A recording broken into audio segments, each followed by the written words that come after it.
I recognize that voice. It's you, Midoriya, right? I'd never forget you. In fact, I've missed you! I keep running into these bench warmers who don't quench my thirst for blood, but you will! All right, it's recording now. So, but you having a good day? I'm glad. It's Friday. So. Oh yeah, no, yeah. It's been golly. It was one of those. I should mute my phone so it doesn't go off by some weird chance. Yeah, it's been a good week. It's weird acting. It'll be like you have nothing booked for the week, and then you get booked up as the week goes on. I was basically called into. Good Lord, I was called into Crunchy 3 times this week. Really? The night before each one. Yeah, it's like, okay, I'm coming in. So I like working. Yeah. Hey, as long as you stay productive, that's all that matters. Yeah. It's I'm thankful to be able to be a working actor. So yeah. It's nice. That's nice, man. Well, I guess we can go ahead and get this thing started. So name's Phil. I go by Phil Crew Productions, and I'm also the host of a Conversate podcast. So cool. Special guest here today. So let's go ahead and introduce yourself. Who's Jim Foronda I'm speaking to this Friday? Hi, I'm Jim Foronda. I'm a voice actor, and oh gosh, I've been voice acting. Okay, so let me try to make this story short. I used to work in advertising. I wrote commercials for Hasbro toys from 2001 to 2013. I wrote every Transformers toy commercial from the end of Armada all the way up until movie 3. And there was a budget mishap on a G.I. Joe spot in 2002, and they had everybody from the ad agency pile into the booth one by one and audition for roles.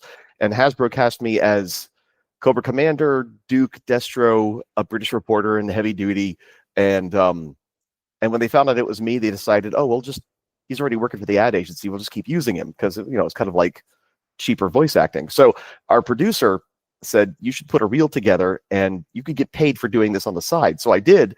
And I got an agent in 2003. First anime I ever did was Case Closed, or Detective Conan, in 2003. So yeah, been doing it for a while. So I've been, a ton of anime, video games, most recently Claptrap and the Psychos in Borderlands 4. And yeah, that's me. I mean, people are telling me I need to check out the Borderlands. I might need to take a look at that at a later time. It's it was the first looter shooter, golly, like 16 years ago. I remember, like, friends at work, I was trying to explain it to them. I said, yeah, it's kind of like Diablo, but a first-person shooter. And they were thinking, oh, that sounds interesting. So yeah, and I mean, the original Borderlands paved the way for like Destiny and the Division. The shoot something, get a better gun so you can shoot a bigger thing. That type of, yeah. Okay, I'll take a look into that. That might be on my next game to play. Cool. Well, you can hop into. They try to make them to where you can hop into any of them. Any of them can be your first game. So yeah, have at it. All right. Now, before we get started into the main thing, let's do a little bit of icebreaker. Now, I've been paying attention to a lot of, and I'm asking you because you've done this for a long time. I've been paying attention a lot of the 90s anime music, and it's really nice. And I like how it's like all the disco and jazz going on. Now, what are like your top 3 90s animes that you've watched? Or like, what are your favorite? Oh gosh, 90s anime. Okay.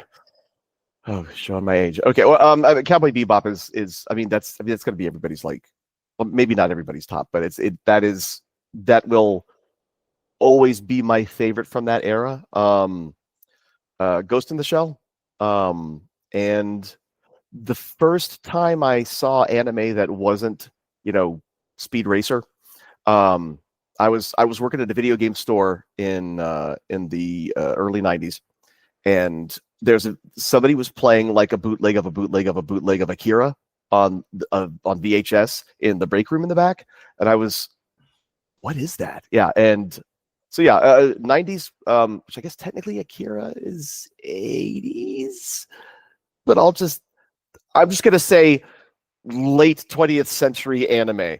So I'm gonna include Akira in there as well. Okay. Because here's something that caught my attention, Jim. I've been watching stuff like Dragon Ball Z, Cowboy Bebop. Some of the technology in there is like so futuristic and advanced. Yeah. Like I was like, I didn't listen when I was a kid. I didn't understand what was going on, with the context. But the more I watched it now that I'm getting older, I was like, okay. So now I see how they incorporate like futuristic technology in these '90s anime shows. Makes it look like, oh shoot, this could be like the future. Like Bulma has Capsule Corporation. They keep like Frieza's army has a lot of stuff that's technologically advanced years in the future. And I like how, I get to explore, okay, so this has this. Ghost in the Shell has some futuristic like technologies that we've never seen before. It's really interesting. Yeah, I like, one of my favorite things in older anime is, I mean, the ships and stuff are cool, but the handheld technology, because that was before we had cell phones. It was before we had, good Lord, even Palm Pilots. And computers were still, like, the smallest portable computer was, the first portable computer was like the Apple Lisa, which was like the size of a freaking small television. And so I think people's imaginations were, what can future handheld technology be? What will headphones look like? What will and I mean, now that stuff is so commonplace, I think people's imaginations kind of are attached to the fact that, like, okay, so a portable, now people kind of base them off of our cell phones, because we have these now. But back then nobody knew what it was going to look like. So I mean, they might be on your wrist, they might be yeah, it's now that the technology is real, I think people go into designing future technology with the preconception of how it relates to the technology we have now. And back then, they didn't have that. It was all trying to predict what we were going to be using.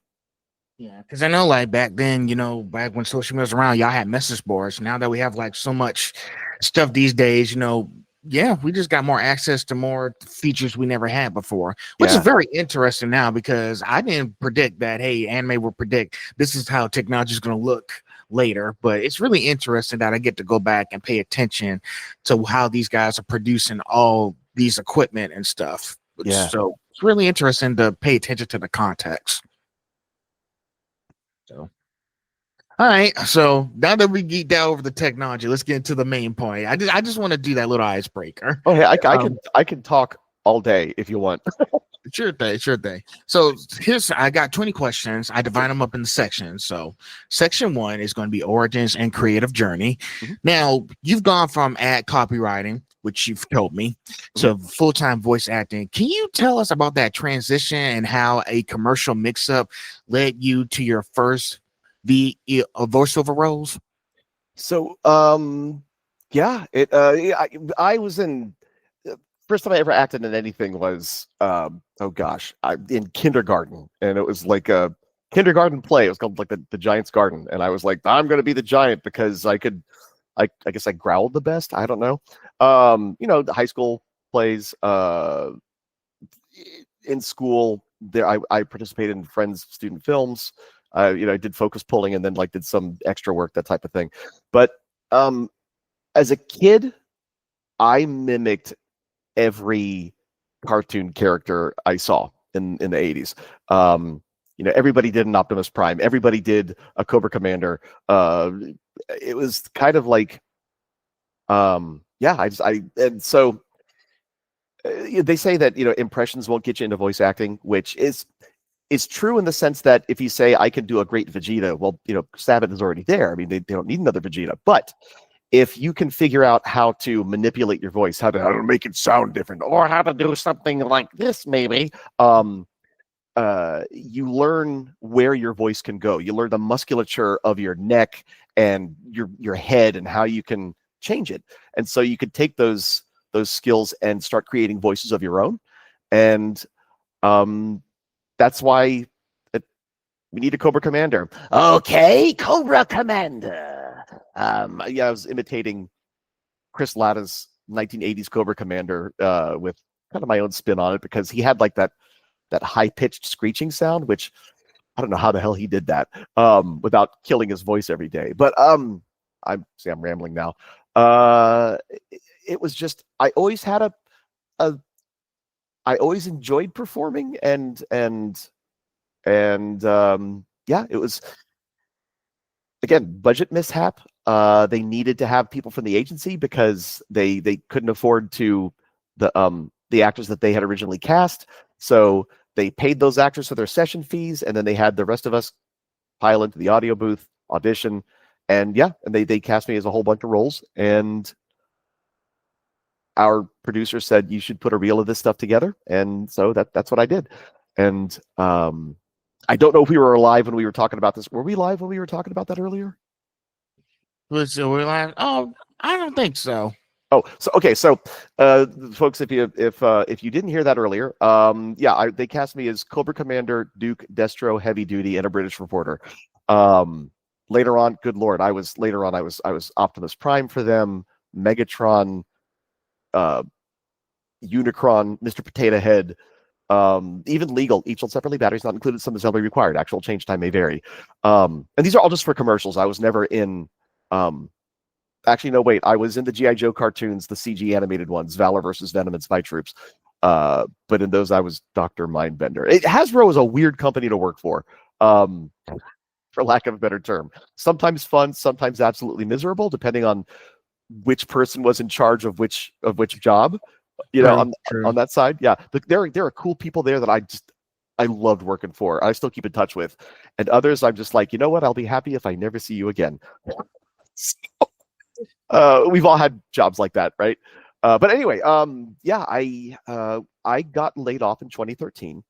I'd been voice acting on the side for, good lord, 11 years, and I thought, here's the thing: if you write for toy companies, it's almost kind of like a scarlet letter. Nobody wants to hire you in advertising if you've written for toys.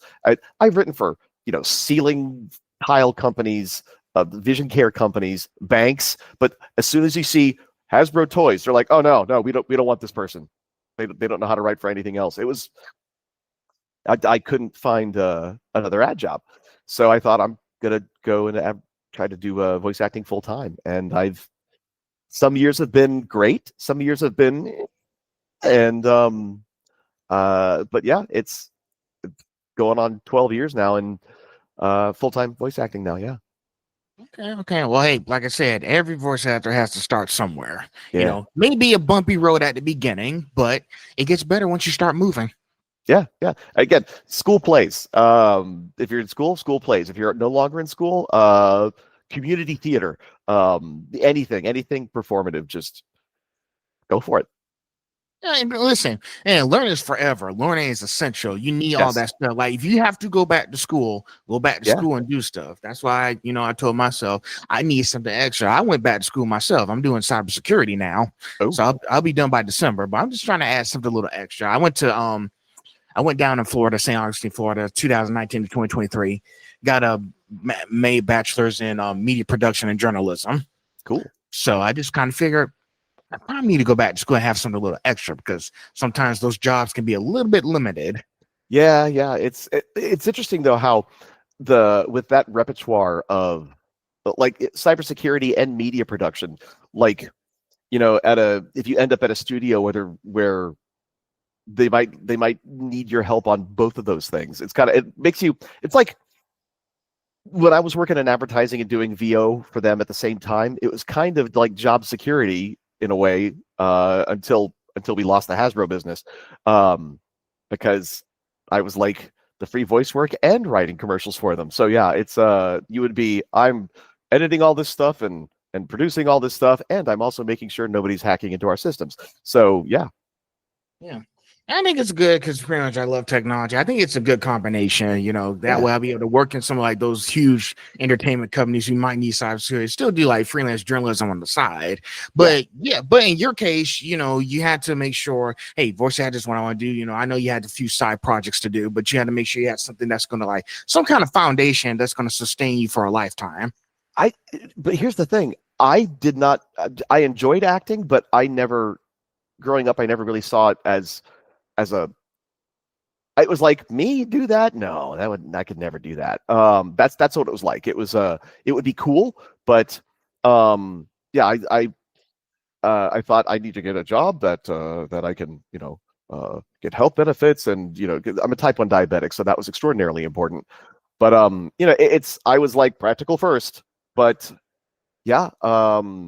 it was just that one budget error on that G.I. Joe spot. Just kind of, it was like, that's where like 2 alternate realities branched off. This is the one where I became a voice actor. This is the one where I kept working in advertising forever. And I just, I fell into it by accident, but it's like I'm happy that I'm here now. That's great. That's great. Number 2, at what point did you realize this isn't just a side job? This is what I want to do for life. I had a real problem with imposter syndrome, so it was a side job to me. Even after I got laid off, I was thinking, man, I was just the person who did this, on lunch breaks and whenever he could get away from his job to record stuff. I don't think people are ever going to take me seriously. I was recording at Okatron 5000. That's Sabbath Studio. I was recording on Gearbox's Battleborn, which is a great game that unfortunately got crushed by Overwatch. But yeah, I worked on that game for 2.5 years, and I think it was maybe my 3rd session working on that game. And I had this epiphany that I thought, yeah, I'm doing this. I can do this. It hit me that if I keep working at it, this could be a career path, like a permanent one. Because that was still like the first year of after I got laid off, and I was still technically searching for an ad job. But that was the first point in time I thought maybe I won't have to. I still did freelance advertising on the side for maybe 2-3 years into full-time VO, but I don't have the time for ad stuff anymore. Sometimes colleagues might say, "Hey, I need your help on this thing," and I'll be like, "Oh yeah, sure," because I still have friends from my old job, and I like helping out, when I can, just because I like seeing them again. So yeah. I understand. And listen, imposter syndrome is a real thing. Also on another real thing, paralysis before analysis. Mm-hmm. So it's kind of scary, but I think, if we can, I'm trying to word this right. I think if we can just sit down and brainstorm what's ahead of us, we can understand what's to be expected, because we don't want to go into unknown territory and be like, this is not what I picture it to be. Mm-hmm. I think it's just sitting down and just having those brainstorming sessions. Yeah, it's good to have a plan. It is good to have a plan, but I mean, in this business, in advertising, in voice acting especially, it is never what you are expecting it to be. Never, ever. When people ask me what it's like, I tell people voice acting is a never-ending stream of failure, punctuated by the occasional success, and it's those successes that keep you going, because you think, I've auditioned for, this season, this new upcoming Crunchy season. I auditioned for all the auditions that came through. I haven't landed any roles. None of I've been doing that. I've never had a lead. I've never had an anime lead. I've had support characters, support and main cast, but I've never had a lead role. That's one of those dreams that someday I will. But you you do your best at whatever it is that you're given. And yeah, I go in often for bits and characters, supports, that type of thing. And it's great to be relied on for stuff like that. It's great to be a working actor. So I'm grateful for that. But yeah, I still would like a lead someday. You never know. You never know how things are going to go. So yeah, to brainstorm, how you think things are going to go. It's have a plan. Have a plan for when things go wrong and when things go the way you don't expect, because oh boy, they will. They really will. Yeah. And truth be told, it's one thing I will say is this, Jim. Old saying, some direction is better than no direction. Yes, exactly. So I just say keep moving. And here's the thing: sometimes great things take time. I posted that on my Instagram profile saying, listen, never give up because great things take time, and they do. Yeah. So I should say, like some of those lead roles, I do believe you still will get a lead role someday. I think the main focus is you don't give up and just keep pressing on. Yeah. Is there some? Sometimes I'll meet young actors who they'll be. I remember one guy he said, "Yeah, I've been doing this for a year and I haven't booked a lead yet." And I thought, dude, I've been doing this for. This is back when I was. Oh God, I was like, I've been doing this for 19 years, and I had never booked a lead. It's of course now I'm going on 23 years doing it, but I digress. Sorry, I have a tendency to just ramble. But yeah, it's some kids, some adults who are way younger than I am, very talented, and they'll come in, and sometimes like lightning strikes, and bam. They get a lead role because they're really good, and they'll just take off like a rocket, and they've got the skill to do that. And I'm sometimes, truth be told, I'm happy for them because they're friends, but I'm sitting there going, man, I wish that was me. But you know what? It's everybody's path is different. The actor J.K. Simmons. He's Oh yes, definitely. Yeah. Okay, so. He's like my spirit actor. He's great character actor. He's always oh, that guy, I recognize him, and he puts everything he has into those roles. Not the star, not the leading man, not the action movie guy, but he's dedicated to making every character he acts as real and true as possible. And then one day he gets an Academy Award for Whiplash, after decades of acting and character acting. And it's like, and to get that kind of recognition of the quality and the skill that he has, I'm thinking that's a goal to reach for, to get that kind of grand recognition for the character work you've been doing for decades. It's nice to have big goals, but I pretty much lived on small goals, small, more achievable ones. And then sometimes the big goals will happen and you don't even realize it. So yeah. Okay. Yeah. And as I said before, just keep us on. I think the most important people they forget to talk about, listen, it's not going to be perfect on your first day. You just, it's not every day's going to be peaches and cream. Main thing is, I think the more shows come out and the more opportunities they have thrown at you, more likely you get the cast in a lead role or something even bigger than the lead role. You just never know until the days keep going. But I think the most important thing is that you keep going to auditions, come back, brainstorm a plan, and just be ready for the next thing. So, if you see if I word that correctly. Oh no, I totally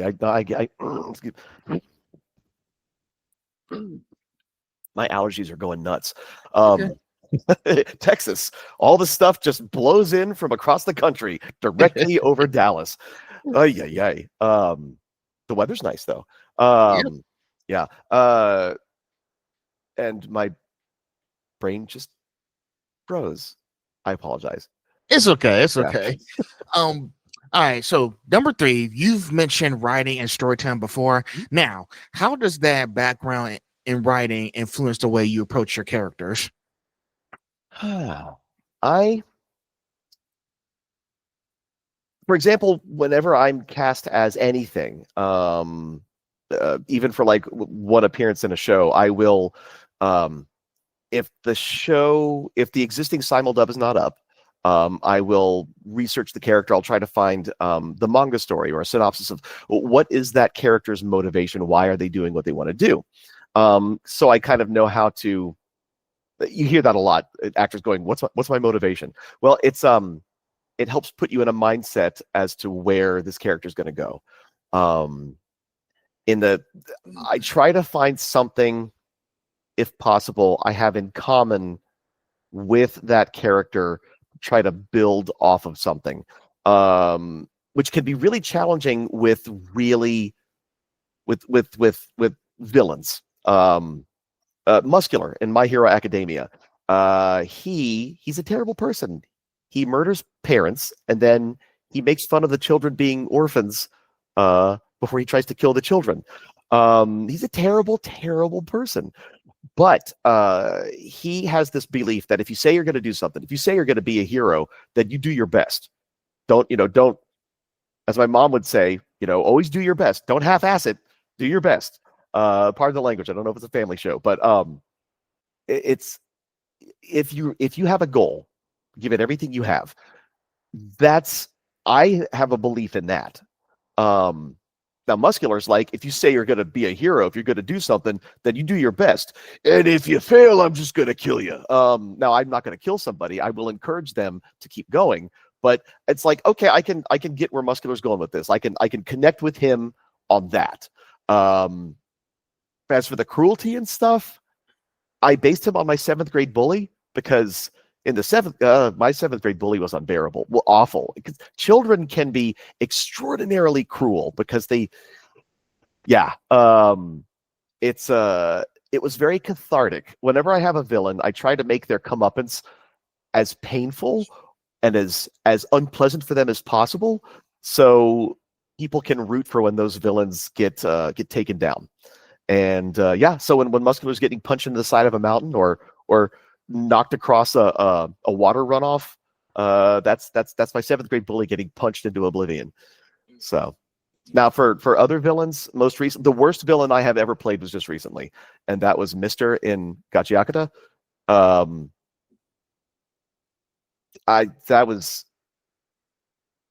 There was nothing to base on that. That was just bad.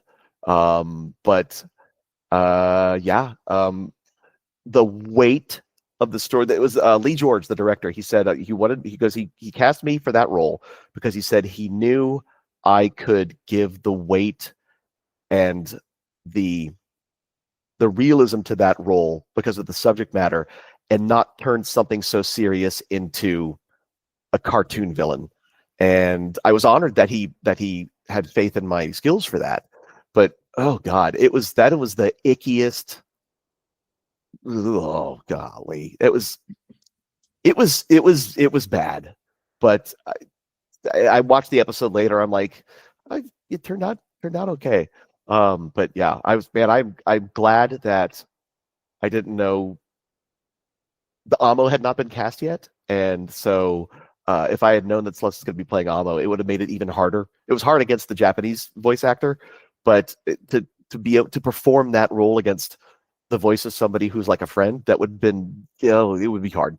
But yeah, villains, sometimes villains, the really bad ones, that's hard. So first thing first, Jim. One, no filters. That's why you're good with the whole family thing. No filters. That's why I put the slogan, no filters, just conversations. Two, I like that you the way that you're telling me you've done the research on these characters. Because this thing, what I've also learned from watching you guys do all kinds of shows, some of the voice actors don't do research on the character before they just go in. They just kind of wing it a little bit. But because I know one person who did Maurizio Tessagara when he did Bowie on the 4th My Hero Academia movie, he said, and he just winged it. He didn't prepare much for the role because he didn't know much about the character when he was being announced for it, which is true. Yeah, and that's the thing, is that sometimes we have to wing it because if something is directly simuldubbed where they want it to air in Japanese and in English day and date, And if it's something that's super duper top secret, when I was cast in One Piece Film Red, I mean, I hadn't seen it, and I had like maybe a sentence describing Gordon and the whole story. I mean, I was finding out the story as I was recording, and Anthony Bowling, the director there, was really good. That's where the director really they've got to tell you, here's what's going on in this story. This is what has happened. Here's why he is feeling like this. And then that's one of the challenging things about anime is sometimes you have no material to research. And that's why it cold reads, they call it, where it's like you're going straight in, you haven't seen this script, have at it. And you got to be fast in coming up with, where you're coming from with those characters.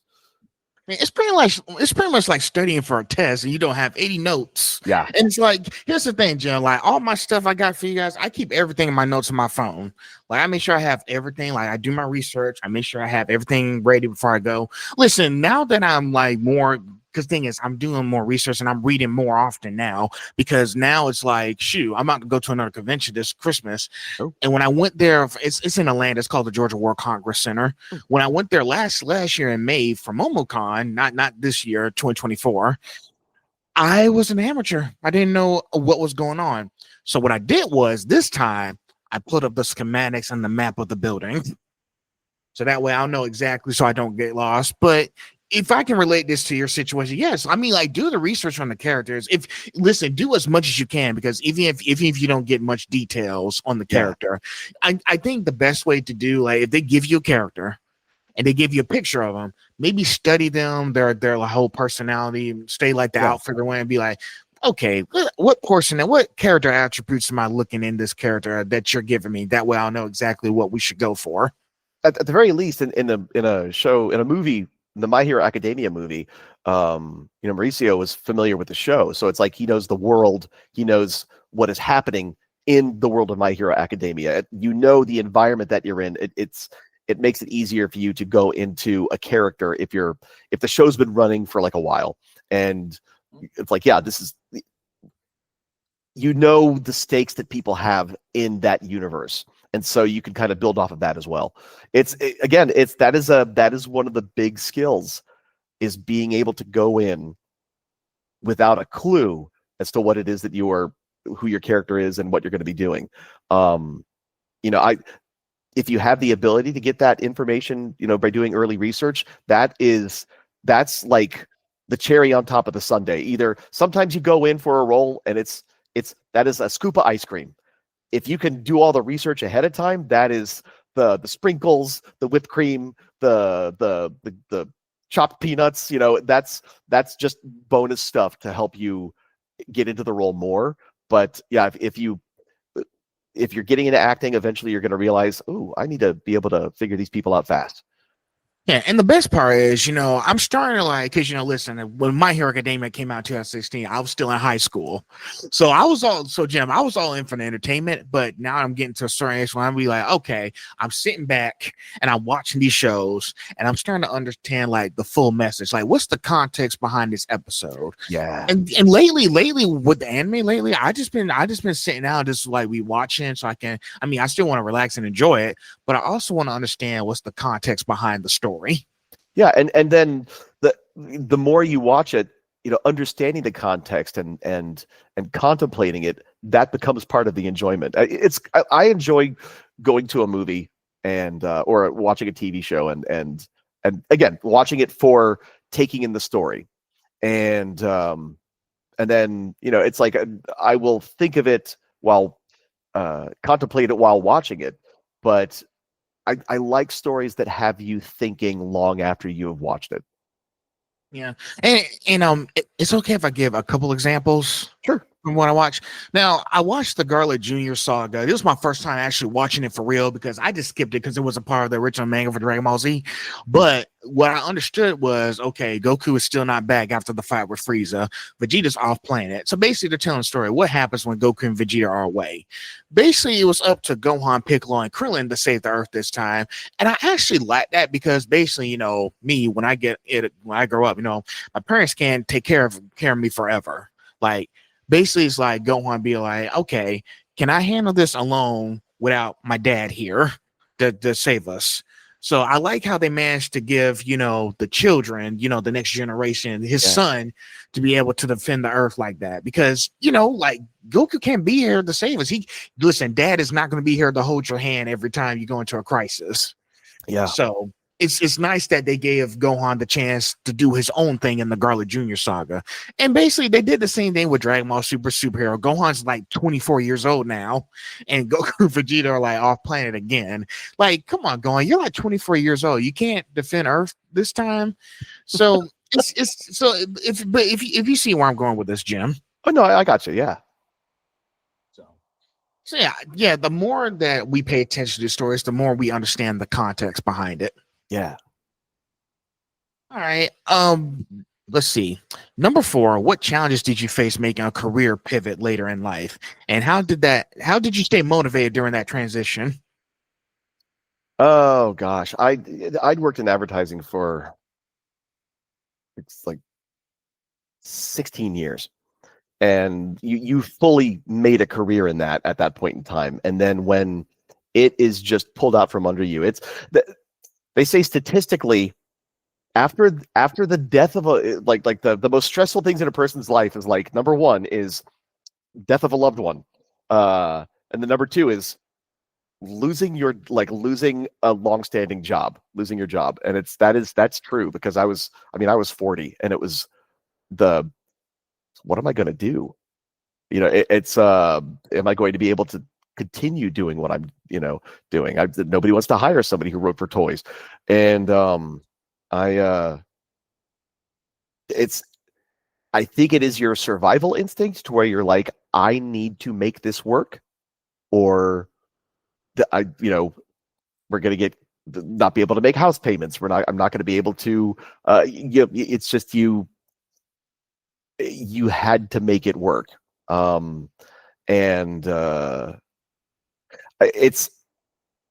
I know a lot of folks who get it, like they're already secure, like in a line of work, and they're thinking, yeah, I'm thinking about getting into voice acting. And sometimes I'll see, there's, it's, and I understand this when they say, they'll say, take some time off. You don't need to work all the time. You don't need to, you need, what is it? I can't remember the term for it, but it's you need to be able to step away from it.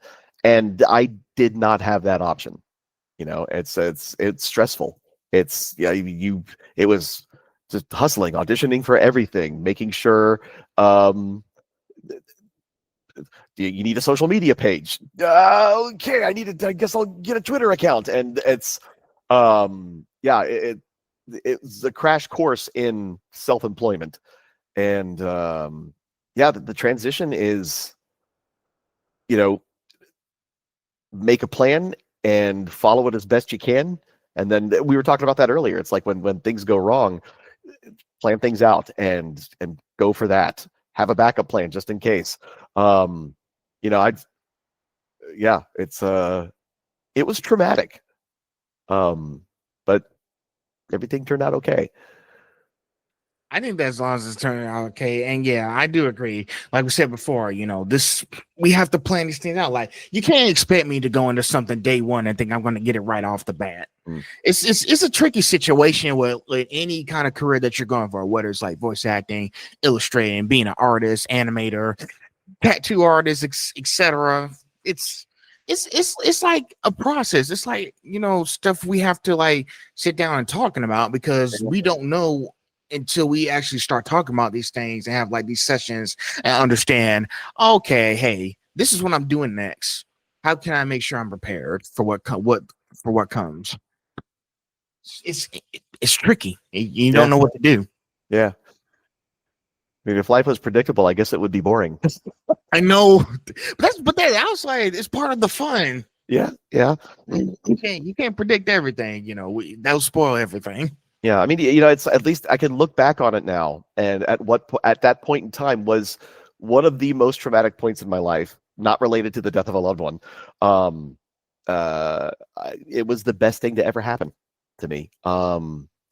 again, being a type 1 diabetic, my job was fun early on, and then it just got more and more. I was working 60 to 70 hours a week, flying to Rhode Island twice a month. And it was the person in charge was just like the A number one person was just not a nice person. I just kept telling myself it's going to get better. It's going to get better. I was never worried about the high cost of being a type 1 diabetic. It was diagnosed in like the 80s, and it just got progressively more and more and more expensive as you get older. Without those health benefits, I'm like, I need these. I need to stay here for that. And I never would have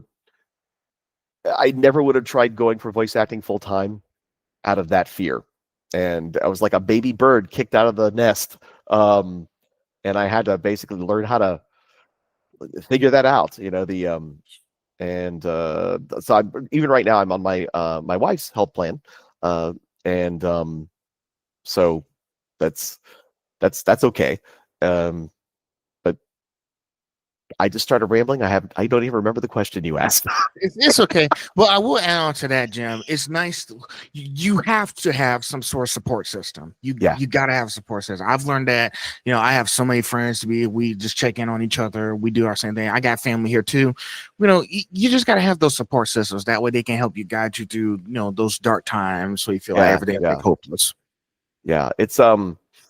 And I will say it is great when your friends support you, but everybody needs that one friend who will give you the tough love that'll say, I know you can do this, but you got to get off your ass and you got to do it. You have to, don't stop, hesitating. You need to do this. I know you can. Because like sometimes, it was my father-in-law basically, before voice acting, but when I was looking for a job fresh out of school in advertising, he was the one person who knew how to talk to me that got through my thick skull as to how to get things done. And it's like, because it's you've got support from your parents and stuff, but he knew how to say it in a way that like I understood. And I also credit him with like I would not be anywhere where I am now if it wasn't for him. So this is before we got married. We got married, like my wife and I got married out of college. But yeah, it was he's a great guy. Gotta be there for your fathers. Speaking of which, today's my dad's birthday. Oh, well, wish him a happy birthday for me. So happy birthday, Phil. Thank you.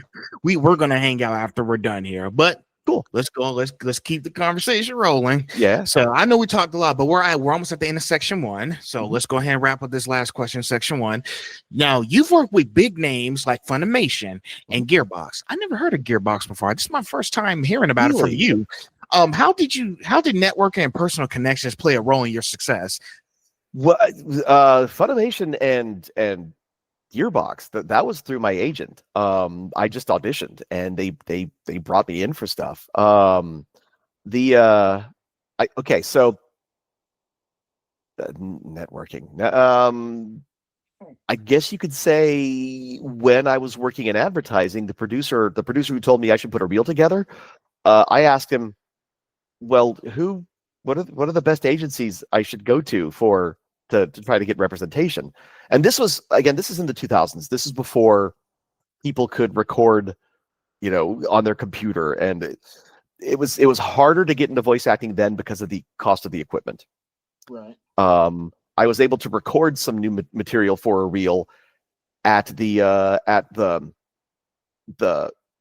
editing studio that we worked with all the time. It was just, we're there late one night editing some Nerf spots. And I was like, hey, do you mind if I record these scripts? And the audio engineer's like, oh yeah, sure. No problem. And I was able to get professional recording, I guess through networking in that sense, through, coworkers at that studio.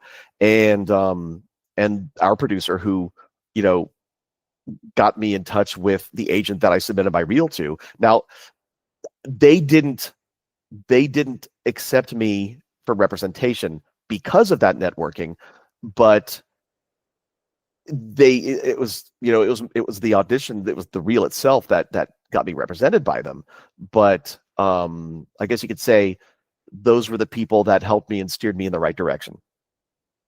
Yeah. Okay. And early on, there were actors that were, I mean, fully in, like, doing it, Chris Sabat, Monica Rial, kind of like, mentoring. Here's how this is what you do, and this is, and it was those just support from like fellow actors and friends. It's, I mean, everybody has had a hand in everyone's career, I guess, in a way. It's the directors that give you a chance. They're like, I've heard you in this stuff. It's like, I think you would do well in this role. It's, I mean, that's it's not, networking sounds very impersonal and very transactional. I think people who look or listen to the work that you do, and even though it might not be in the same wheelhouse as what they're looking for, but if they think, I believe the person who's doing A would be do a really good job at doing B, I'm going to give them a shot at doing B. And that's what I think has been the biggest help. The biggest, right, of course. And I think the biggest thing is, you want to make sure people see your previous art. Like, okay, what has he done before? Make sure we have those. And also, don't forget, look, hold on.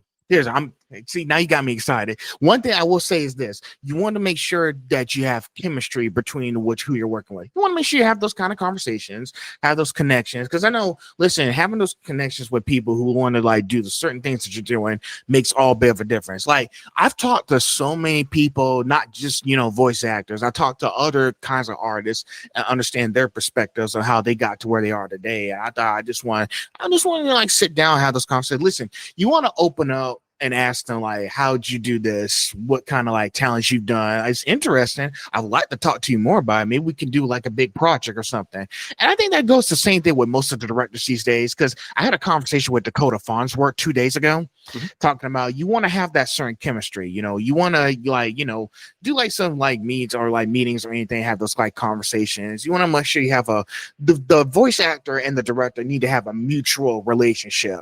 That way they can understand each other's strengths, weaknesses, and how can we make this better for the fans who are going to be watching this at a later time. Yeah, that is great. There's, I mean, it's like I love working with directors that you have that rapport with, and you build on that the more and more you work with them.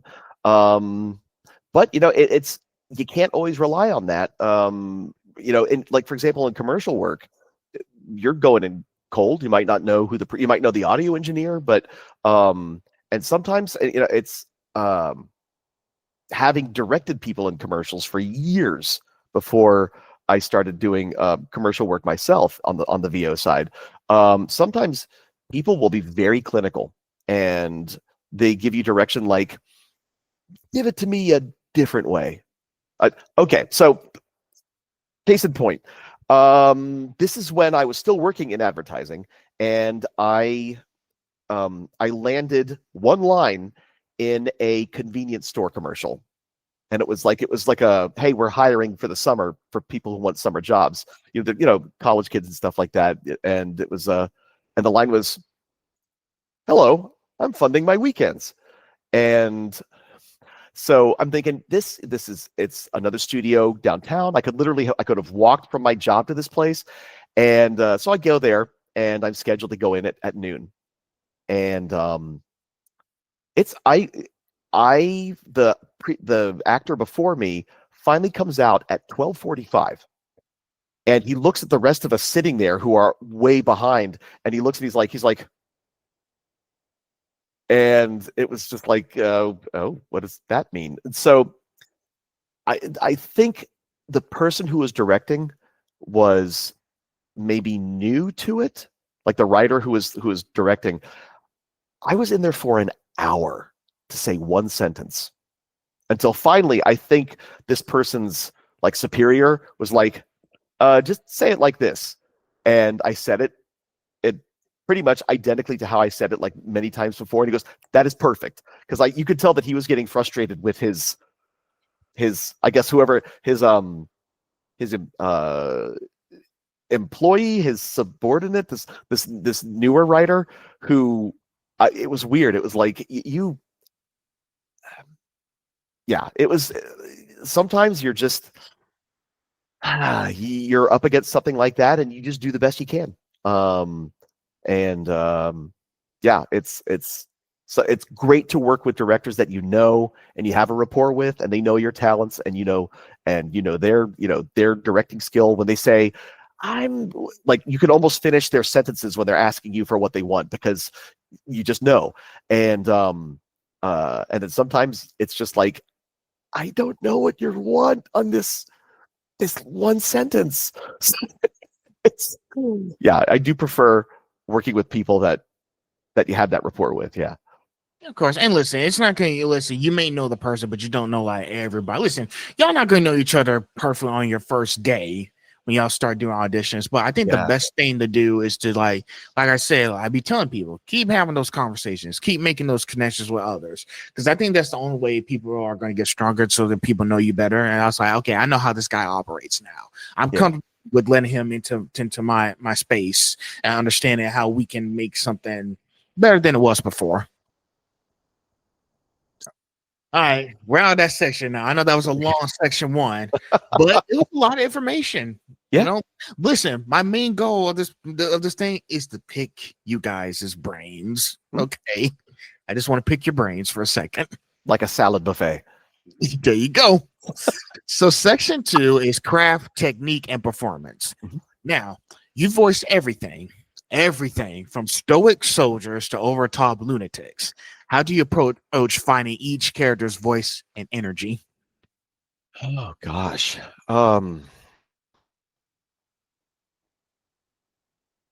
You sometimes to get to kind of be true to like the original vision. If I like hearing the Japanese actor and see where their voice is coming from, and I try to give an approximation of that. That's if I'm being called in for something that I've never heard before. In the case of an audition, sometimes you'll see it's a paragraph description. Sometimes it's just a sentence. Sometimes it's just a photo. So I look at that and I'm thinking, okay. In the case of this clone soldier, he's kind of dumb because he was cloned not to be smart, but to be more efficient, in battle. And but the one backstory is that the longer because they weren't supposed to survive that long, he's slowly developing his own feelings and his own intelligence. And so I'm thinking, okay, I can work with that. And that's kind of like where Oscar Mike came from in Battleborn. In the case of Luxion in Trapped in a Dating Sim, I had not heard the Japanese voice, who was more just like a regular voice talking. There was no filter on him. It was just a nice, clean, smooth voice. Now, in the audition, I was imagining an artificial intelligence, and it seemed to be very passive aggressive. And I thought, what if it's a very polite artificial intelligence and it says the most horrible things? That's more like you, master. You are a heartless abomination. And I landed the role with that audition. And even though it sounded different than the Japanese version, that's what we went with for it. It's kind of like, it's a feeling in a way. You take the material, the factual material, in the case of what does the Japanese actor sound like, or what is the story behind this character? What do they look like? Vander Decken in One Piece, he's got shark teeth. So I decided to do this thing with the teeth. Where my S's were S's because it's shark teeth. And that kind of added to his voice. It's we always kind of joke around that anime characters with mustaches, you can have a beard and a mustache and you sound like you always do. But in anime, sometimes you hear the mustache because it just adds to the character. It's fun in that sense. I tell people, like, if I go in for something, I tell them that I am audible clay for them to mold into the sound that they want. Because it's been times where said, there's times where I was saying, the line at first, and the director was like, make him a little higher, and I would pitch it up. And can you add a little more gravel than what you're adding? Oh yeah, sure. And once we land on the voice and we do a couple lines with it, and then it's like, okay, then we go on with that, or then we'll make changes as well. I just recorded an ad where they weren't sure what kind of voice they wanted for it, so I gave them a few different reads as to where it could go, and they ended up settling on one, and then we went on with recording the spot from there. Wow, that is a lot. By the way, I was laughing at the voices. Every time when I hear y'all do voices, I was like, "Oh, that's how did they do all that stuff, man?" This is interesting, but yeah, I know that every voicer has their way of approaching a character. Like, do I just memorize everything before I get up in the morning? Just have flashcards on me? Do like sounds like they do like record stuff on their phone so they can make sure, okay, this is not how it's supposed to be. It's supposed to be a little bit more perchier than it was. Yeah. So that's interesting. But yeah, I know in your case, like you find ways to get that energy going. Make sure this is me. I'm ready. Let's get this thing down because we're gonna be here for a while until I get it right.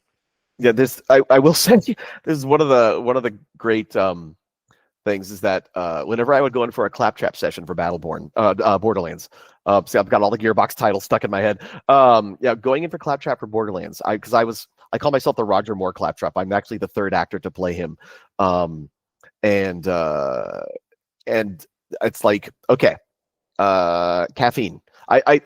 Man, when I was working in advertising, Pepsi was one of our agency's like co-clients, and they had vending machines on each floor, and 20-ounce bottles were $0.25.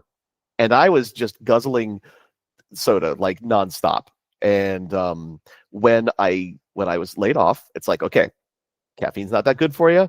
I'm gonna stop drinking it, and so now I'll have like one can of soda in the morning. That's my coffee because I don't like coffee, and but yeah, going in for a Claptrap session, it's like the 2 Dr. Pepper session. It's like, as a matter of fact, I haven't finished this. I was drinking water. It's 2 Dr. Peppers, and to the point where the director, Joel McDonald, who actually directed me in One Piece way back, he goes, I know. It's like I'm never sure how many Dr. Peppers it's going to take for you to get into whatever character you're doing for me on whatever specific day. So he's like, how many Dr. Peppers is it? It's like, yeah, so Claptrap is 2 Dr. Peppers per session. There you go. And actually, I'm getting ready to ask you one of your favorite questions about Mr. Claptrap here. Yeah. So, next question. Many fans know you as Claptrap, as you just demonstrated just now, and Borderlands 3. What was it like taking over such an iconic, fast-talking character while making him your own? It was terrifying, simply due to the fact that he was an iconic character. I mean, they might have well have asked me to be Batman or again, James Bond, because David originated that voice. He's the Sean Connery. It's like, and when there was a guy, George Lazenby was in one James Bond movie, and so, excuse me, see, I drank the soda, now I'm burping. It's okay. So I know Mikey Newman was the voice of Claptrap for like a PAX presentation. So he's the George Lazenby, the guy who did the one Bond movie, and so I come in and I just didn't want to screw it up because that there are people that will never accept you as the new voice. It's kind of like, whenever there's a new James Bond, people always say, oh man, the new Bond sucks. I hate him. Or whenever there's a new Doctor Who, or, again, a new Batman. Whenever there's a new Velma Dinkley, you know what I mean? It's like there's people will have their favorites. And that's, I respect that. Because I was in the first Borderlands. I was in all of them except for the mobile game and the 2 Tales games. I was a fan of Claptrap. I loved him, And to take it was a 7-month long audition process, with like the initial one and then 2 different callbacks. And the day I stepped in, the first time I went in to record, I'm like thinking, don't screw it up, don't screw it up, don't screw it up. And the narrative director, well, at the time he was the narrative director, Randy Varnell, he said, here's the thing about Claptrap. If people love you as Claptrap, you did a good job. If people hate you as Claptrap, you did a good job. And I kind of laughed at that because he's written to be kind of like the annoying little brother, the who just desperately wants to be liked. And I thought, okay. Even when I listened to those first few sessions, like in Borderlands 3, I can hear it. I can hear how nervous I am in the role.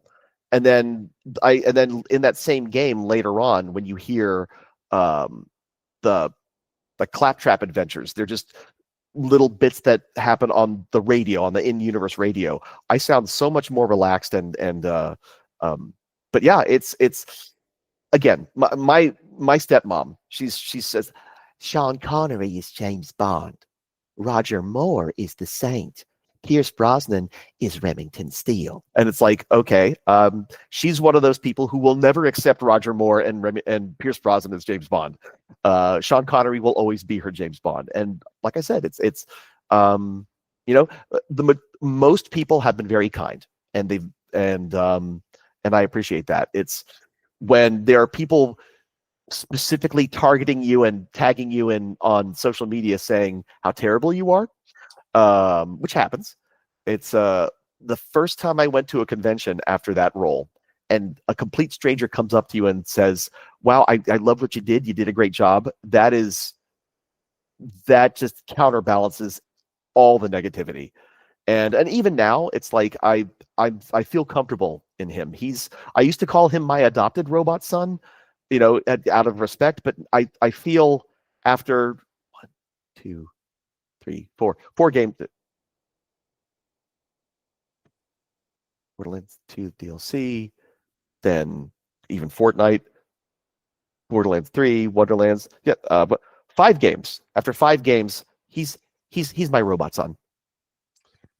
I tell you, Jim, there are so many fans today. People are gonna have an issue with the anime stuff. Like, if it's not broken, don't fix it. Like, I don't care who's doing the stuff as long as it's coming out great in the end. But there's one thing, since you brought that up, there is one thing that did caught my attention. I think I had a conversation with Brandon Loera.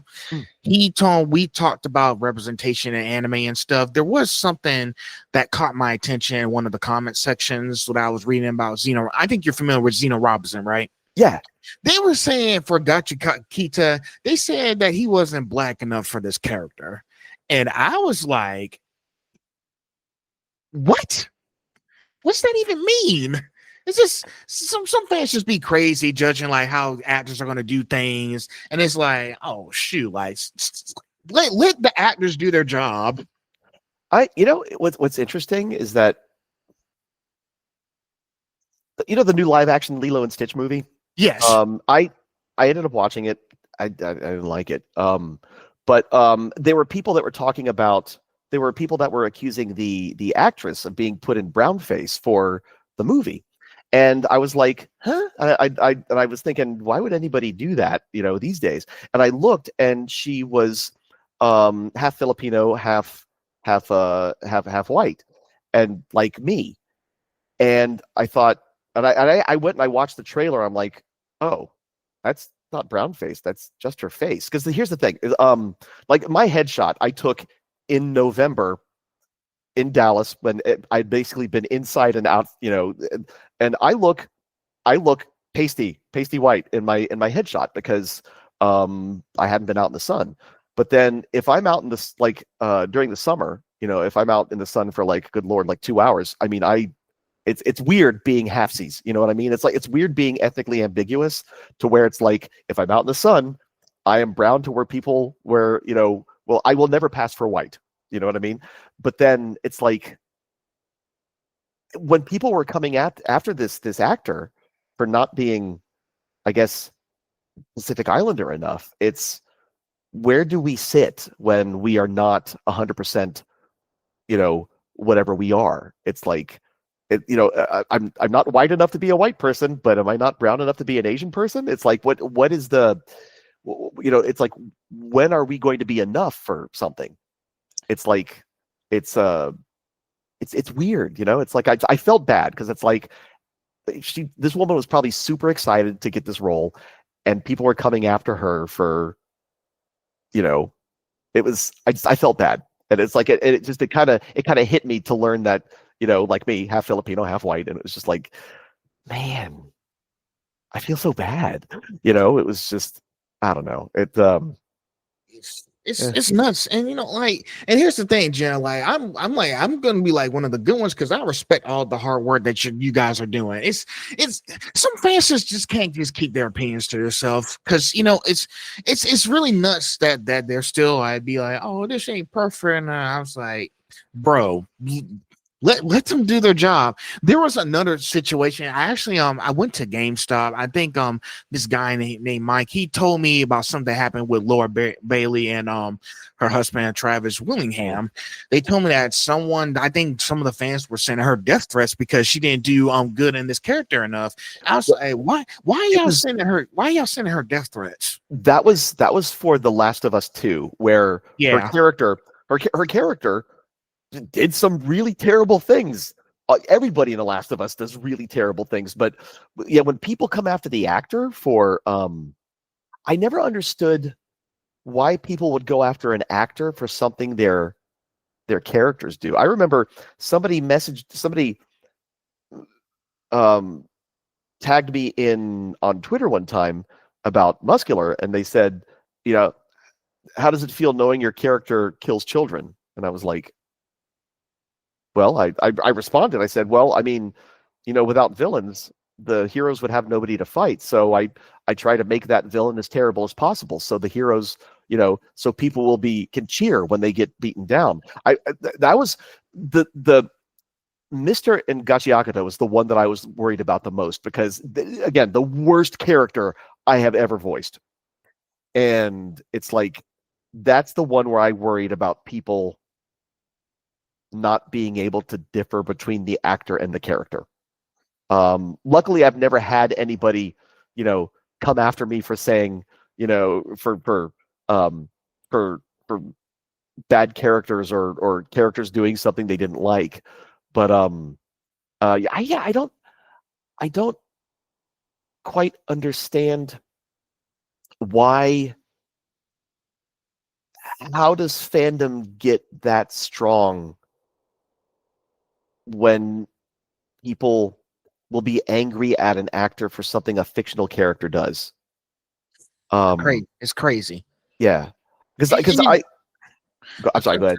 So this is why I don't be paying attention to fandoms. I don't join any fandoms because stupid people will do stupid things. They'll always have something to say. I'd rather just be on my own and just watch it for myself. And here's the thing: when I was playing, I played some of Last of Us 2. I actually enjoyed the storyline. I didn't care what the person was doing. When I watched season 3, Muscular versus Deku, I didn't care, about what your intentions were. I didn't care about that stuff. It's not even real stuff. It's a story that's being told. Like, enjoy the story. Don't try to dig. Sometimes people like to overthink things, Jim, and I think that's what the problem is. Y'all need to stop overthinking this and just watch the damn shows. It's like, okay, so I am a huge Tron fan. When I was a kid, there was the theater, the theater that it was playing at in the 80s was a bike ride's distance away. I saw Tron in the theater 4 times at that theater when I was a kid. I saw Tron Legacy, loved it. I saw it like a midnight launch, the release. I saw Tron Ares, and I went in expecting to hate it because they kind of, Tron Legacy, we've got like hooks at the end for the next movie. Ares is based on the script that the original Tron Legacy writers and director were planning on. They kind of wrote out some characters, sort of. They're still in the universe. And it's like, I went in and I saw it and I thought, you know what? It's not as bad as I thought it was going to be. I actually enjoyed it. I would have enjoyed it more had they kept those characters that I cared about in Tron Legacy. But it's like, you know what? It's like my brother is he's very, I either love it or hate it. You know, it's if there's even one thing that he doesn't like in the movie, it kills anything positive in the movie, that type of thing. It's I guess I look at the parts that make up the whole. Like I can enjoy something and like something about a movie and dislike other parts of it, and still have a good time. I think it's just people are just different, you know. It's like I think people's opinions on stuff and whether they like something or not are fine. I just when people get inordinately cruel or mean about it, I don't know where that becomes okay. Where does it? Where do people think that's okay? When I was growing up, you know, nerd fandoms essentially, that was the safe place to go because people were into the same thing that you were into, and you could disagree about something. But because when we were bullied for enjoying those things, and I don't know where it became where people in those fandoms became bullies themselves. And I don't know, how did that happen? You know what I mean? I don't know. Yeah, it's still happening today, but I think the more thing is I try to be as positive about it as possible because I know it might not be enough to overshadow the negative comments, but as long as I be positive and respect all the work that you guys do, because listen, the work that you're doing with voice acting, it's very tough work. You already got enough on your hands trying to make sure the character's okay, and I'm going to be telling people that y'all respect the voice actors, you know, taking time out of their day, spending money out of their pockets to go do these things. Yeah, nobody goes in to give a bad performance. Nobody goes in to say, I'm going to ruin this anime. I mean, none of us do that. We just want to do the best that we can. You know, it's like, and the reason why we want to do the best that we can, and we hope that we do good enough to where people will call us back. So, because it's, you know, if you go in, if anybody was to go in to like specifically ruin something, they would never ever be called back in for anything, and then your job is done. It's I don't know. When growing up, I would be angry about a lot of stuff, and it got to a point where it's like, you know, I can still be angry about things. I mean, angry about how things are in the world and stuff like that, and angry about whatever. You could be angry about it, but like when it becomes all encompassing in your life, like then you can't be happy anymore. It's like this. What brings you joy? Is being angry? Is that what's filling in? It's weird. It's like it is hard for me to get angry about something to where threatening people, you know what I mean? It's like I don't, how bad is it? You know what I mean? It's just it's insane. But you know, I always tell people peace and love over hatred. It's really a good thing. It's always been a thing since day one. So just keep, I tell people, just keep that same motto, and you're gonna be fine. That's gonna block out all the hatred. You know, same thing what you guys do on amazing work. Because I'm like, come on, y'all respect the work that they're doing. Like, keep that other stuff, you know, personal. We don't want to hear it. Thank you. It's very kind of you to say. I appreciate that. Exactly. Listen, like I said, you know, like I said, back then I was a kid, I was all for entertainment, but now that I'm starting to get older and wiser, I'm starting to understand you guys and all the stuff y'all have to go through, especially with this, getting all kinds of these like messages from fans who just don't seem to care much about how the voice actors made it possible. Hey, you know, I had a thought, and it just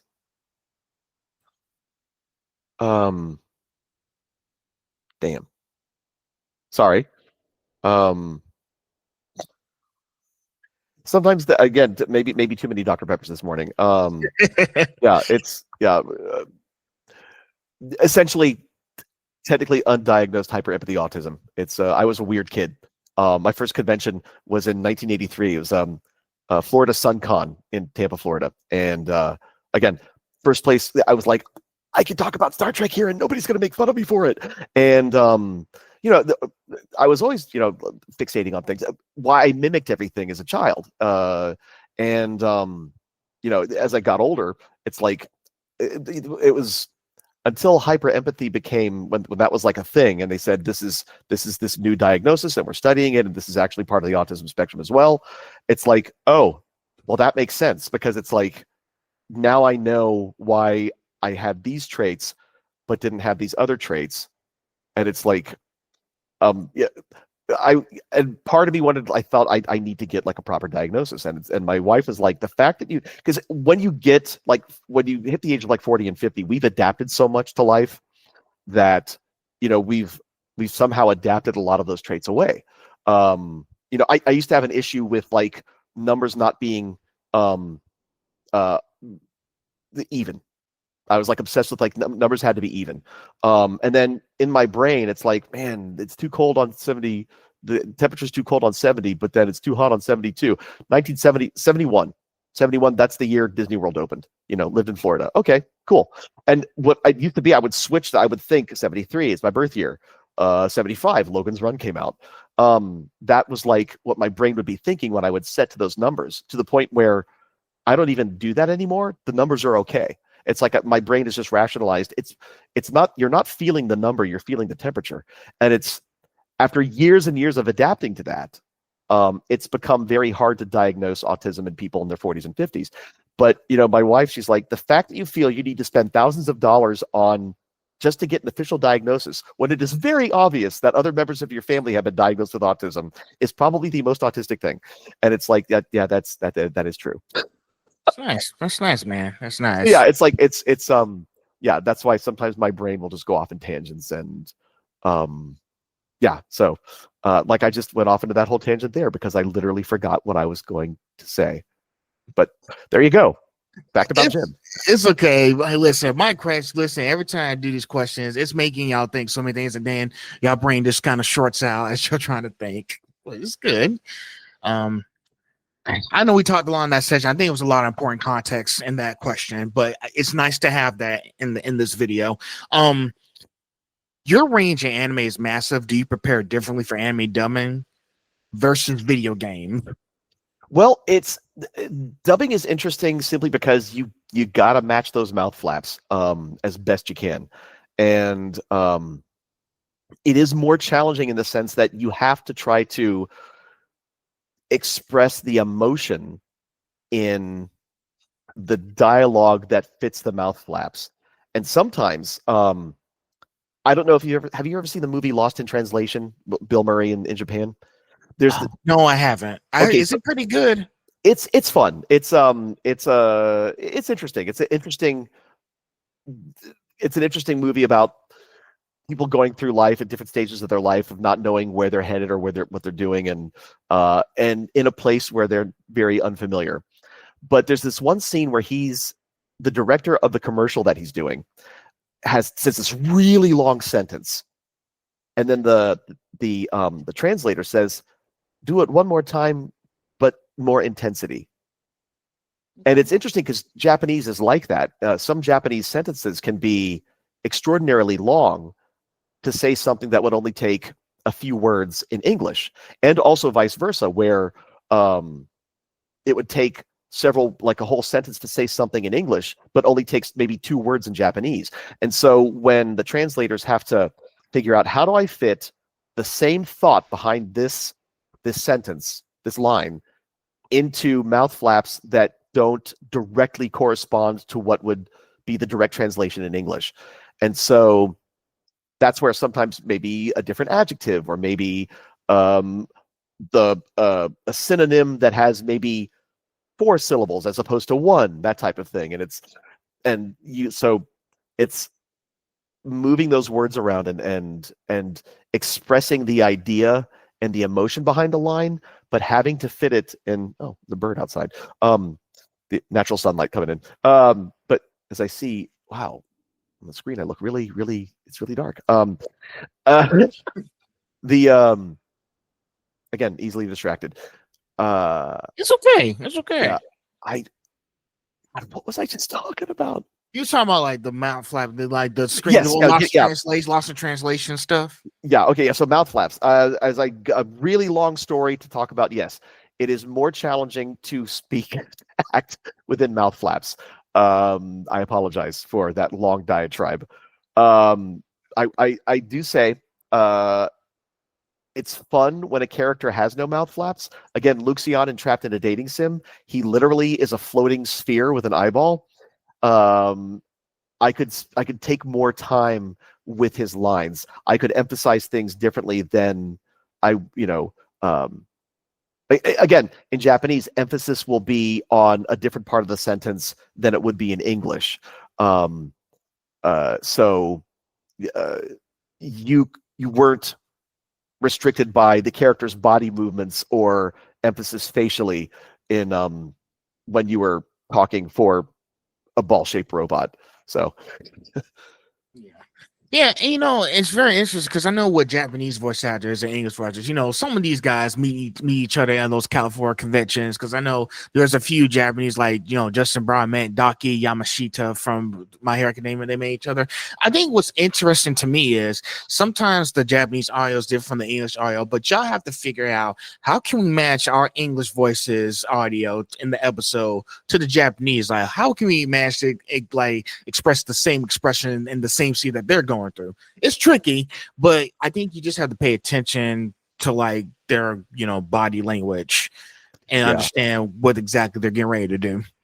I go, oh man, Gunslinger Girl, I love that anime. It was the first time I had like a dramatic role, and I'll go back and I'll watch it and I cringe. It's like I was not personally, I was not good enough.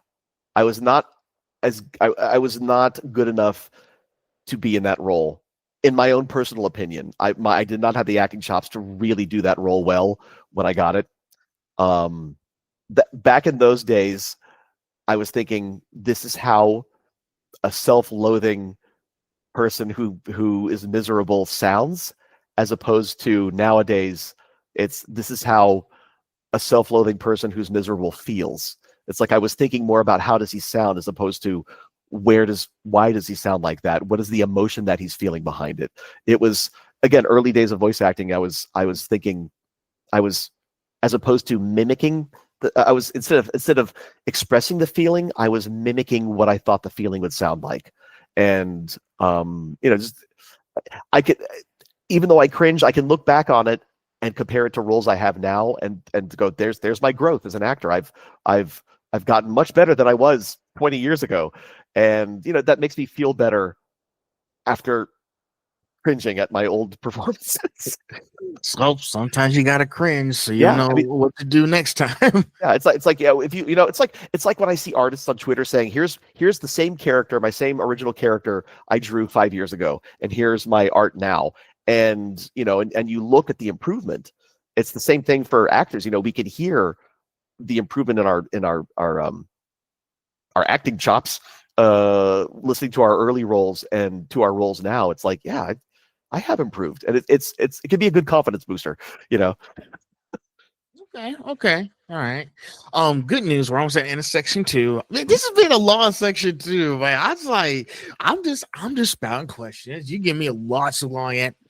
It's part of the process, man. I told you I could talk all day. I'm sorry. Hey, the more I'm making your show extra long. Hey, listen, the more information, the better. That's hey, people want a nice, enjoy dinner and a show, if I can say. All right, we're almost at another section. All the 2 questions left, and then we're gonna go into your favorites, character deep dives. Oh boy. So I know. Don't worry.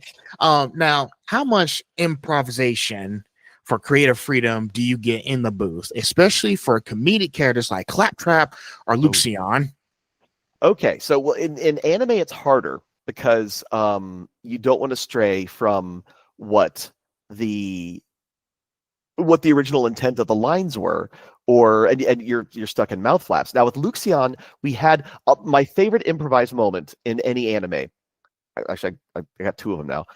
With Luxion, there's a scene where he in Japanese, he's going to launch missiles. He kind of floats down, and there's this animation where it's completely silent. It's just the sound effects of the computer beep bop boops when he's preparing to target. And then he fires off the missiles. And because I asked Jonathan Rigg, I said, let me do one take when he's calculating. And I put in this very because he's going to get so much pleasure out of blowing up this human because he wants to murder all new humans. And he's like humming pleasantly to himself while he's making those calculations. And it didn't change the character. It added to his passive aggressive pleasure at harming the bad guys. And Rigg, man, he loved it. And he said, "Oh, that is going in." So that's a favorite point. Working with Lee George on Bye Bye Earth, I was Jin Buck, the evil, is weird. Good and evil is a weird thing in that show. He was like a Firefly leader of the outsiders, and one of the hero characters, they have to team up, and he's carrying this sword, and it's part of like his religious sect, that this sword is always with him, but he must never use it. And the original line was, because Buck didn't understand. He was like, "It's like, come again?" And that was, the elderly folks will say that because it's like one of those older like 1950s things when you don't understand something. And Lee is kind of like, give me another take, another sound, another style. So then I said, "Well, I have one," like this crotchety old man, and he loved it so much that went into the show because it's the same intent. Well, why do you have that sword if you're never going to use it? Why even carry it? And so then it fit with the character, and it didn't stray from who he was as a character, and so that was fun. Now, when in video games, or prelay as it's called, because they're going to animate to it afterward, there's definitely more room for ad-libbing. I will say there's some improvisation with Claptrap, but the most improvisation I think ever was in Battleborn, again with Gearbox. It's a great game, very, I wish more people would have played it because a lot went into it. There was one writer and one narrative lead, and he was writing for all of the characters. And that was 25 base characters in that game, all of them, all of their combat dialogue and stuff. And he was writing like, 10, 12 hours a day, writing the stuff for this game. And so in sessions, he would be writing like respawn lines in a game where you die and you respawn. That happens a lot. So you don't want to have like the same line over and over again. So he was writing at minimum 20 different lines, so it doesn't get annoying when you hear the same line over and over when you die and respawn. And my wife and I had just adopted a kitten, and so I said, let me do one. And it was, I am so angry I could punch a kitten. And when he respawned, now I would never punch a cat. I would never ever punch a cat. But it kind of came from the Wayne Brady's evil Wayne Brady sketches where he would say horrible things in his pleasant Wayne Brady voice. And so we had just adopted a kitten, and it would hop up on the mantle and it would do, naughty kitten things and say, Miji, off the mat, I will punch a kitten. Do I have to come over there and punch you? And again, I would never punch him. Never punched any of our cats, but because it sounds so horrible. And the character in this game was like, he was another passive aggressive character.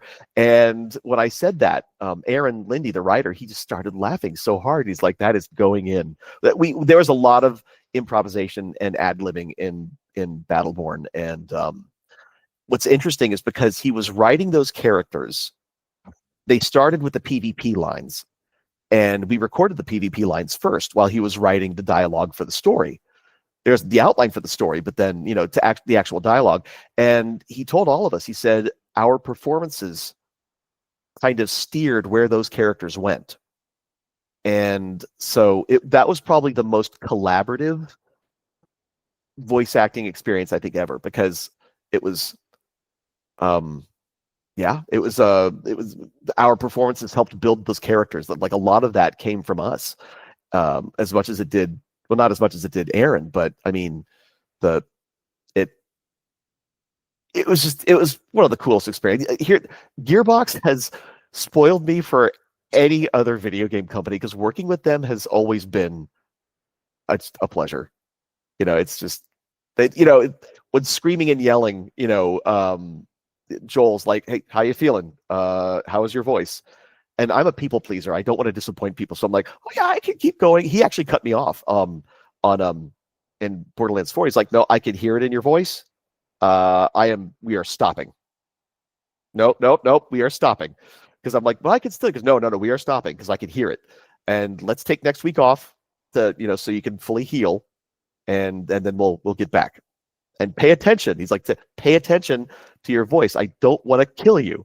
And it's like, and that, I mean, it's for a director to be caring about your health like that, your vocal health, knowing that this is our job. I love working with Gearbox. Hey, there's an old saying: take care of yourself before you take care of others. But it's nice that you be able to work those companies. You'll have the experience of a lifetime, because you may not know if you may not get another opportunity. If there's an opportunity, I say take it, and something big might come out of it. But that was the question, was chances for improvisation. I love it when we can. Exactly. All right, we're out of that section now, so time for the favorite one. I know we've been through most of the important stuff, but now we get to the fun part. Section 3, character deep dives. So there's different characters that I got here. So we're going to start with Muscular from My Hero Academia. Okay. So Muscular is such a terrifying yet strangely charismatic villain. How did you tap into that primal rage and energy for his scenes? He is out for himself, and he does not care about anybody else. And I based him on my 7th grade bully. Who was incredibly, horribly mean. No matter where I sat in the bus on the way to school, he and his crew would always go like right behind me. They'd put stickers in my hair. They called me Hugh Monkey. It was terrible. It was bad. I used to dread going to school in 7th grade. I hated it so much. I never say his last name. I never say Jason's last name, because he may have turned a new leaf, you know, and he might have realized, man, I was a terrible person. I feel bad about that. I'm going to be a good person for the rest of my life. Maybe he is. Maybe he. But I mean, it's like, that's permanently cemented in my brain. And I put that cockiness, that junior high, you know, yeah, I'm the tough kid in school. I put that into Muscular, because that, not a care in the world. Nobody can stop him. That's how he feels. And he's going to taunt you, and he's going to be as mean and as cruel as he possibly can. And that's why it's like, I wanted people to really cheer when he gets his ass kicked. And it's, again, the catharsis of him getting his ass kicked in season 3. That is my junior high bully getting punched into a mountain. And wow. And then and here's the thing. I'm pretty sure my junior high bully was never on Cartoon Network. So it's kind of like I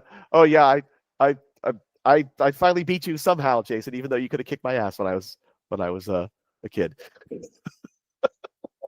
That is very interesting, man. I could tell, because listen, every show you're gonna have bullies. Yeah. And bullies, beware, be ready for the backlash that comes. Yeah, it's like, when there's a terrible villain, I want to make them as terrible as possible, and then I always try to record their comeuppance as painful as possible. So so people can be like, oh yeah, they got what they deserved. You know what I mean? Yeah, every show protagonist, every movie protagonist, there has to be there has to be an antagonist in the film that matches the energy of the hero they're trying to beat. Basically, like when I watched Superman the animated series, I watched the behind the scenes. We want to have a character that can actually take on Superman, and that's how they came with Darkseid. So, man, that was an old classic. I need to watch that show again. That was a really good classic back in the 90s. Bruce Timm is amazing. I tell you, Jim, it's really amazing. Yeah. It's interesting going back and watching like Batman the animated series when I mean, I was already an adult when that show was on the air, but it's like, man, this show is deep for a kids show, and then kids are like Batman, and meanwhile like adults are like, I'm so sad for Mr. Freeze. You know what I mean? It's like it's great shows can be like that, where cartoons where you can enjoy it as a child and then get so much more depth out of it as an adult. It is. I tell you, like I said before, when I was a kid, I was all for the entertainment. Yeah. But now it's like I'm starting to understand the context and more depth behind the scenes. It's really nice. I want to keep experiencing that one-on-one. Still want to enjoy it, but I still want to learn as I go as well. Yeah.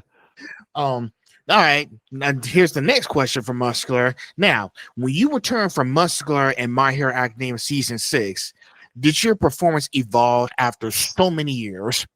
So his character had become obsessed with fighting Midoriya again. It was like the only thing, he's the only person to basically, he was the first time he ever got his ass kicked, essentially, Muscular. And he was just desperate. It's like it was all consuming for him to want to fight again. And I gotta say, originally I was always kind of sad that those fights didn't last longer, like Dragon Ball style, 7 episodes for this one fight. But when he comes back and they build that up when they during the jailbreak, he comes coming, he's slowly marching out of the smoke, and he's talking about, he's always like, oh, he's coming. Oh, this fight's going to be huge. It's going to be massive, man. I hope Midoriya can make it through. And then he is a narrative tool to show the growth, because you think this fight's going to be massive. He literally lifts a building. He tosses a building, and he's just an obsession. Like, I just want to fight again, and for lack of a better term, Midoriya just goes boop, and sends him flying. Like, what is it, 35% power it was? And he just goes flying down the reservoir. And it just shows his growth from nearly dying and shattering both of his arms to it's almost like not even a second thought, like gone. It was True. In that he's no longer, he's like, I just want to have fun and kill people. Now he's just like, I just want to fight you again because I never experienced anything like that. He's no longer wanting to kill just anybody. He's obsessed with a rematch. And so I try to put that into his voice in that one. You know how most people want revenge. And here's the thing. I like how in season 3, because 3 seasons ago, we just got introduced to him and Deku was still learning his powers. But now we get to season 6 in the final act saga. It's like, okay, well, shoot. There's the differences now. Like, he's throwing buildings now. What you gonna do this time? This ain't like season 3. It's like he's even more dangerous. But the thing is, Midoriya is even stronger. So that guy, I love that scene. It's such a rug pull where it's like you think it's going to be this massive fight, and yoink! And that's what I like about shows. Like, every hero and villain has character development. There's always going to be character development. You got to have character development. Otherwise, the show is just going to be the same. That's not what people want to see. We want to see some character development, how they got from point A to point B. Yeah, even he tries to reason with Muscular. He's like, why are you the way that you are? And it wasn't for any terrible upbringing or anything like that. He's just a bad person. That's true. Because now Deku's like, if I understood why these guys are doing this, maybe things would have been different. Yeah, it's like, I mean, there's there's nothing, because he wants to save people. He's that kind of character, and it's like there's no saving Muscular. He's just a giant blob of muscly evil. No, he's not. Yep. Yes, he is. Yeah. Sorry. You can't listen. You can't help people who don't want to be helped. Yeah.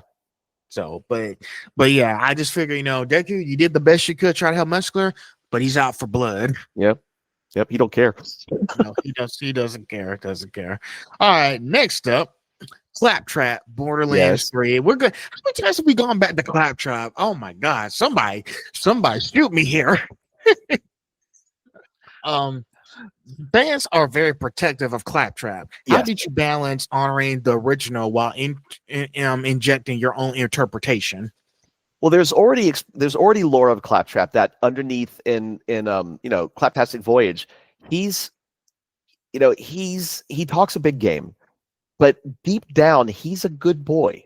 He loves his friends and he cares about them, and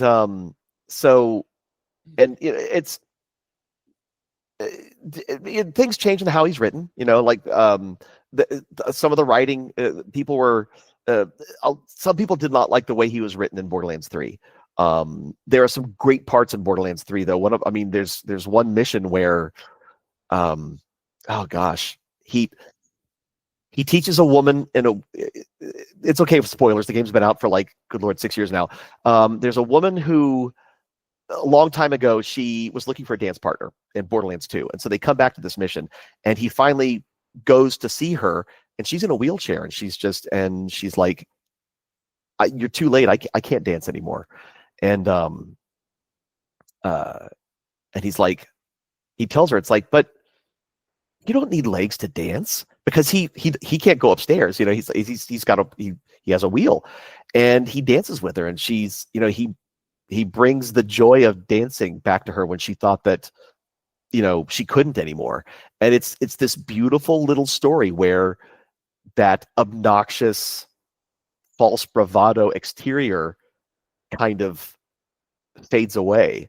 And that was my favorite moment for him in Borderlands 3. And in Borderlands 4, it's like we get more of that. We get more of that insecurity that he has. I treat him, again, he has whatever you would call the robot version of autism. He's socially awkward. He has difficulty talking to people. It's hard for him to express how he feels. Even though he himself was a Vault Hunter in pre-sequel, he's surrounded by these other Vault Hunters who have saved Pandora and the galaxy countless times, and he just wants them to like him. So how I treat him is that he talks this big game. He wants them to feel that he is important, so he could be part of the gang. He could be part of the Crimson Raiders, to where he can, and so that's why he's always bragging, because he just wants them to like him. And in the very opening of Borderlands 3, Lilith says, she talks to the player, she says, "We know Claptrap can be a little Claptrap, but still, he's one of us." And the sad part is, he doesn't know that they feel about him that way. Wow, that's very interesting. Yeah. And the writing, and I'm so glad people are enjoying how he's written in Borderlands 4, because he still has his braggadocious conversations and stuff like that. He still says some just really outlandish things, but he has probably his most introspective and emotionally real moment ever in Borderlands 4, and I'm glad he got that. And I want him. I'm hoping that people will go, "Yeah, he's annoying, but he means well." And it's there. I know there are people that are never going to like Claptrap because he is annoying. He's written to be the annoying little kid who just wants to follow you around and wants friends. And so that's why I write him as I act him as the autistic robot with imposter syndrome, which is kind of like me, only without the robot part. Luckily, as a child, I learned to not talk myself up just to get people to like me. It's like, 'cause that doesn't work. It's So it's like, but that whole that imposter syndrome and just hoping that you just don't want to be alone, and it's I put those deep-seated feelings into him. So yeah. Wow, that's interesting. Some characters in these games, they're gonna show up and show out, and it's mostly like, you're supposed to have people in these games who are going to be annoying. I mean, sometimes you have to have like those side characters to like bring a little bit of humor and annoyance. Are you familiar with the Gears of War series? Yes. Oh, yeah. Yes, I am. Because you have people like Damon Baird, who's also, sometimes he can be a jerk sometimes, but he also brings like comedy purposes throughout the original trilogy. And then you got Foster Chun, who's been an asshole since at the start of Gears 5. Like, he always be saying some real fucked up shit to like JD and Dell. So you got those types of characters who like, yeah, I'm more the like jerk ass in this game, but I'm more like the comedy guy. But you see where I'm coming from. Yeah. I did some work with Epic Games on Unreal Championship 2 on the Xbox, and way back.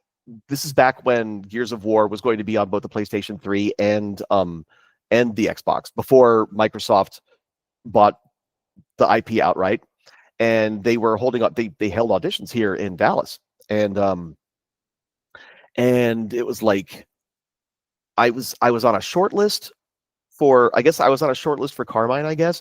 But then when Microsoft bought them, they got this massive budget, and I think, and yeah, this is all from what I understand how it happened.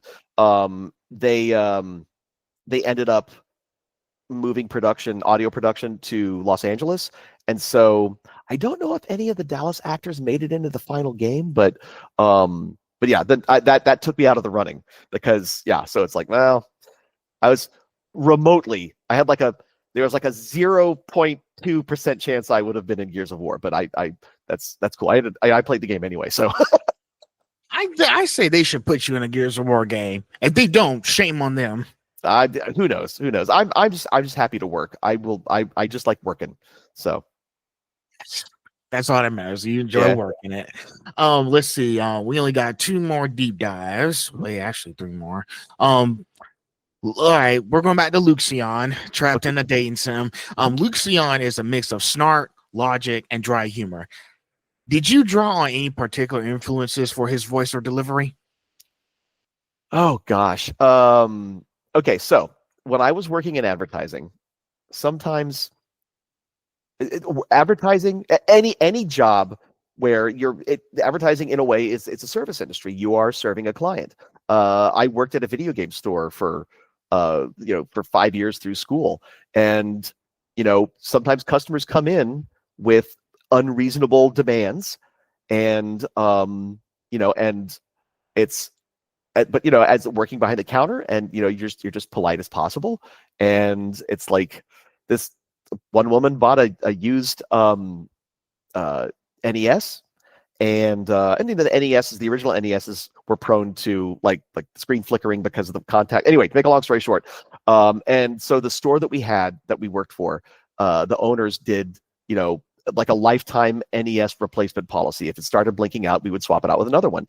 And so she came in and she demanded an even exchange for a Super Nintendo, for a used Super Nintendo. And we were trying to placate. It's like, well, ma'am, we can't do that, but it's like, we'd be happy to we called the owner, and he's like, if she doesn't want that, just refund her the cost of her original purchase.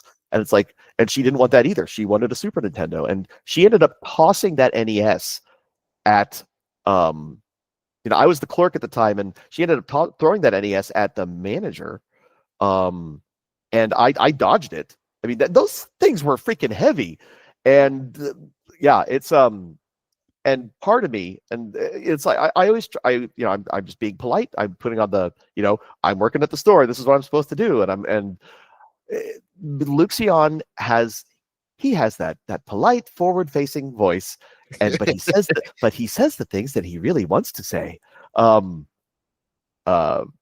Yeah, that's more like you, master. Yeah. Oh no, what is that? You unlocked a new title, scumbag. It's just he says these horrible things, but he says it in the softest, most polite voice, and it's just kind of like this combination of the inner voice saying what you really wish you could say.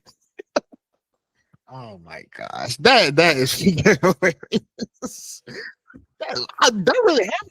Austin and Nintendo thing actually. What? Yeah. I That's have dodged a crazy. flying. I have dodged a flying Nintendo Entertainment System at my old job. Oh Lord. Well, I'm glad you're safe and okay and don't have a concussion now. Oh It's no, it was yeah, it was man, that was crazy. It's man, I think everybody, it's like this is not a thing that would, but the ideal world, like some countries have like mandatory military service. It'd be nice if there was mandatory retail or fast food service, so everybody would appreciate the people who work behind the counters. You know what I mean? It's like it's people who work service jobs. It's like it's not easy, and it's like and you got to put up with a lot. So it's yeah. okay. That's interesting. That made my day today. That's okay. All right. Next one. You're gonna like this one because Janemba, Dragon Ball Z Fusion Reborn. This guy. Hey, when I heard you, I didn't know you were Janemba. When I did some digging, I was like, okay, now I'm interested. Now I know it's only a movie, but it's still big. Yeah. So Janemba has this otherworldly, monstrous presence. Now, how did you find the physicality and vocal texture for him without losing intelligibility? Okay, well, it was so real quick. So back then, the Janemba, giant baby monster Janemba, and then there was the super cool Janemba with a B. So the script was basically him just saying his name, Janemba, over and over again. I will say, in Sparking Zero, we finally have the concrete translation, the official translation. It's so giant baby monster is Janemba, and then super cool evolution Super Janemba. I'm like, okay, good, we can put that to rest. But because it's funny, because in Sparking Zero, I said it with a P because that's how it was established way back in the movie. But it was just Eric Vale directed me in that, and he said, essentially, you are a giant baby toddler. So think about babies, and you don't cry, you don't wail, you just say your name. And Janemba, because it's my nephew, my wife's sister, he was like still little, and it was just it's just based on all my experience with babies, just being a giant baby who does not know their own cosmic strength. Is wow. Okay. Yeah. That's just babies are always like they're like this, and they're like grasping for everything, and yeah, that's what I did. I tell you, when I first watched the movie when I was a kid, I was like, what the hell is Goku fighting? It's like a little I was like, Goku, you losing to a toddler? Seriously? It's like it's interesting that you get to even in that size, Janemba is pretty strong now, because Goku did have his hands full trying to get him under control. Yeah, it's funny because Goku, I think, kind of saw him. He's like, oh, you're kind of cute, and then whoops. I will say it's kind of funny because when I found out how Sparking Zero worked, how the characters you play in the game are proportionately as strong as they are in the show, I thought, because I'm terrible at fighting games, terrible. Me too, man. Playing as Janemba, because he's so strong, I might be able to make it through the game playing as him.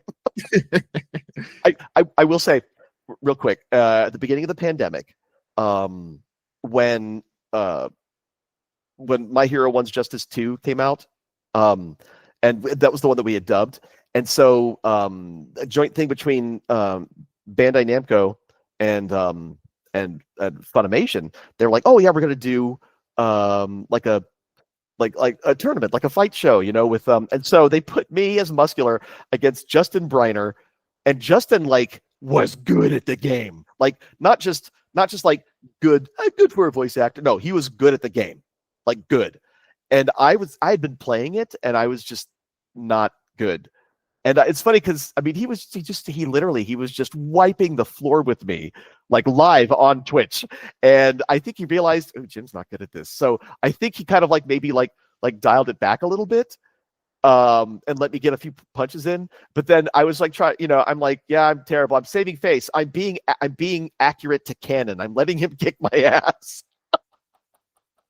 Lord have mercy. Man. Yeah, Justin was picking on you, wasn't he? Oh my God. No, Justin's nice. It's that's why I was like the fact that he's like, oh God, I can't. He let me get some hits in. I could tell. But I was like, yeah, he's just gonna murder me in this game. Wow. I wonder if the if you could still see that stream anywhere, because you could tell it's like I miraculously it's like, oh, I'm getting his health bar down in the second half when it was he was being nice. I'll check it out when I get a chance. I'll look into it. I wonder if it's still there. I should hunt that down. So now did you approach Janemba differently because it's a movie, high stakes, big soundscape versus episodic anime work? Okay, so we did those movies way back. As a matter of fact, Janemba was for a long time I was saying that he was my first Dragon Ball role, but then I was getting my time mixed up. But he was actually my third Dragon Ball role because I started recording for Funimation after they had done all of the show and the first time they recorded the show, and they were just in the movies. My first role was Men, who was the dude in the blue suit in the previous movie. And then I guess technically the second role was the little demon kid who eventually turns into Janemba. Oh yeah, yes. Yeah. And so I just came in and was like, okay, director, boss, you tell me who I'm doing and I'll come up with a voice and I'll say the lines. I did not have the experience and that I had now. And I just saw it as, wow, I'm sure I'm happy to be doing this voice acting. And I just, no matter what the role is, and even back then in my early, I didn't have the same acting skills back then that I have now. I still gave it everything that I had. Again, my mom, she's growing up. She said, if you're going to do something, do it. Don't half-ass it. Do your best in everything. And that's what I did. That's nice. That's nice, Jim. That's really nice. Were there specific references or inspiration you used to shape Janemba's sound design and voice? Okay. So, high school drama. Did a production of The Wizard of Oz. And I was cast as the Cowardly Lion. And the Cowardly Lion talked like this. Somebody pulled my tail. And I just went back to that voice for Janemba. It's and I was thinking also about Pokemon, how the voice actors in Pokemon, I'm going to express as many emotions as I can with one word. Think about is it Otani? Is it Ikue Otani, the voice of Pikachu? How she can express every human emotion, every emotion possible: sadness, joy, fear, elation, curiosity, only using the syllables of the word Pikachu. People say it's like, is that really acting? She's just saying the same word over and over. That is acting. When you're limited to that one word, to be able to express everything like that. Wow. That is to be able to express your wants and needs and hopes and dreams and your fears, all of that with just one word. Try it. It's hard. Wow. That's really nice. That's really nice. And the fact that you did like The Wizard of Oz, that explains the whole how you got to this, man. Like that's an old classic. You know, my mom used to watch that every day time. It's really good stuff. But yeah, you know, you have listen, everything that you do, you want to make sure you have certain references. That way I'll be, hey, I can go back to this because I've done this before. So I can Yeah. apply it to what I'm doing now. It's gotta have those references. We're almost at the end of the character deep dives. I had some fun time with the character deep dives. It's really interesting. Um, Janemba is still a fan favorite. Has any particular reaction from the Dragon Ball Z community stuck with you? Oh gosh, Dragon Ball is interesting because I am sprinkled all over Dragon Ball. Um, Dragon Ball and One Piece. If you can do weird voices, Dragon Ball and One Piece are kind of like the gift that keeps on giving. The director of Dragon Ball is like Super. I am all over Super. And the director said, you know, one time he said, he goes, I will never ever give you, you know, any main role in Dragon Ball because I need you for all the other stuff. I would go in and record. I think the most I ever recorded in one session was like 12 different characters over the course of like 4 episodes. You know, the talking pig in the Arale episode, the director of the Great Saiyaman movie, Zuno's attendants. Oh my gosh, the tall, skinny guards, the little blue emperor, the blue and purple emperor that they're doing the big fight for. His name is, I can't. So many characters. The I was also the Snackian ambassador. You know, the 2 lion-faced dudes that come to fight Mr. Satan and they're terrified of dogs. Yeah. Yes. The a ramen shop salesman. He would say, come in and this guy, record this guy. I think the most awkward one is in Dragon Ball Z in Kai. Okay, so Cell has one scene, and Damien was not available, and so it's the end of the day, and the director's like, "I need you to be Cell in this one," and I'm like, and when you do so many voices, it's hard to keep track of who sounds who, and I'm like, do you have any reference as to what Damien sounds like a recording? And this is, you know, when everything was like basically scrubbed off of YouTube. We could not find a copy of him, and so Raleigh is imitating Damien's performance as Cell. So I am imitating Raleigh, imitating Damien's performance as Cell for this one sentence. And sometimes, and so in it says I'm the voice of Cell on Behind the Voice Actors, and people will come to me at conventions and they'll say, "Will you sign my Cell pop, or will you sign this Cell print?" And I feel responsible. I have to say, just so you know, I said one sentence in Kai, like in a pinch when the original actor was not available, and I tell them the story about how it's like I don't even think it's like a good approximation because, and I said I will sign it for you if you want me to, but every time somebody asks me to sign any Cell merchandise, I always sign it one sentence Cell and my signature, because I can't. I don't like. I feel like that's me taking credit for Damien's performance if I were to just sign Cell merchandise with, you know, with my own name, because I'm like, again, 0.001% of English Cell that you hear in Dragon Ball. And it doesn't feel right for me to just sign a Cell product, you know? So that's why I tell people the story and I'll sign one sentence Cell. And they get a kick out of it. They think it's funny. And sometimes I've had people said, "Oh man, that's a great story. Would you sign it anyway? Go ahead and sign it that way." And then I'm like, you know, you should get Damien to sign it as well if you ever see him at a con, because that way you can have us both on there. Hey, you want to listen when people sign, you want to make sure you tell them the full story. Hey, okay, so let me tell you the full story so you don't be surprised later. Yeah. I only did this, not the whole thing. Yeah. You got to give them the full story. And in advertising, and this is a thing that happens in creative, and people will try to take credit for other people's ideas. I've seen it happen.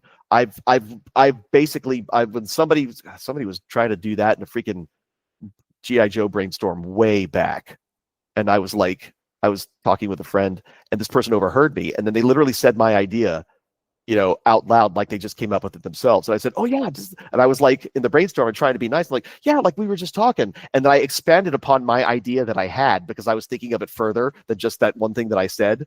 I'm like, idea theft is like the worst thing to happen in advertising because that is your currency, coming up with the ideas to sell stuff. And whenever anybody would say, oh man, that was a great idea in this, I go, well, that was Sean's idea. I mean, that was, and I just built upon it. I don't like people. I feel uncomfortable when people credit me for something that I had very little to do with, which is why, yeah, I don't like taking credit for being Cell, but I literally just said a sentence. And so, yeah. Okay. Yeah, I understand. I understand completely, man. Yeah, I feel like I'm taking away from Damien when I don't want to do that. So, yeah. Yeah. Well, we are at the end. It's been it's almost been 2 hours. It's crazy, but it was a lot to unpack in 2 hours. Well, it was great talking with you. Great questions, and because it had me chatting. Hey, I tried to have my best. If I don't bring the receipts, I'm just talking here. Yeah, no, I mean, it literally is the conversation. It's the perfect name for this because it's like just talking. Just talking. Like, listen, I try to keep my podcast name as simple as possible. I'm not trying to be special. I just want to keep it simple. Yeah, I mean, this is again, this is like, I love conventions because I've been coming to them ever since I was a kid. And the first time I went to a convention, it was so weird being on the other side of the table. And like sometimes I would see people who would be afraid to come up to me. And I would tell them, it's like, I am a regular person who occasionally steps into a box and talks into a microphone. I tell them I've been coming to conventions a hell of a lot longer than I've been a guest at them. It's like I'll chat with people. I love conventions because it's like this great meeting of everybody who's into the same stuff, and you can talk about what you like and what you don't like, and you can say, well, I liked it about this, and you can learn about new things and meet new artists, and that's why I like doing. That's what this is like. I like doing podcasts and stuff too, because you get to meet like-minded folks and talk to them about stuff. Exactly. And I'm not just talking to you guys. I'm also talking to other artists too, cosplayers, tattoo artists. Bring all the artists in. Anybody, professional business people. It's been working.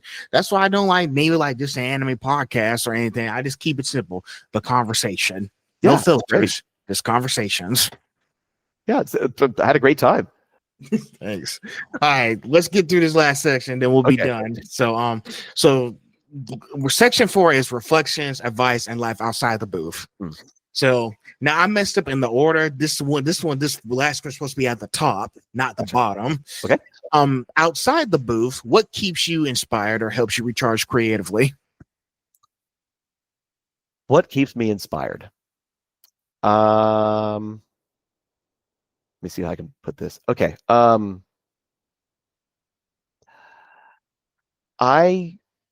want to leave this planet in some way. Even it's a big world. There's a lot of people. A lot of stuff happens in it.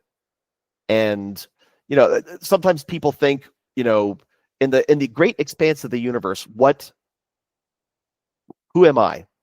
It's like what effect could I possibly have on anything? You're going to a grocery store, or if you're walking into a grocery store and somebody's walking out and oops, they should have gotten a cart, but boy howdy, they're carrying a ton of stuff.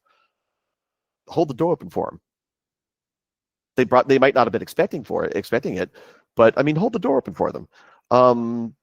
It's just a nice thing to do. Hopefully they'll be like, oh, thank you. And then maybe, just maybe, the next time they see that with somebody else, they'll hold the door open for that person. If somebody has just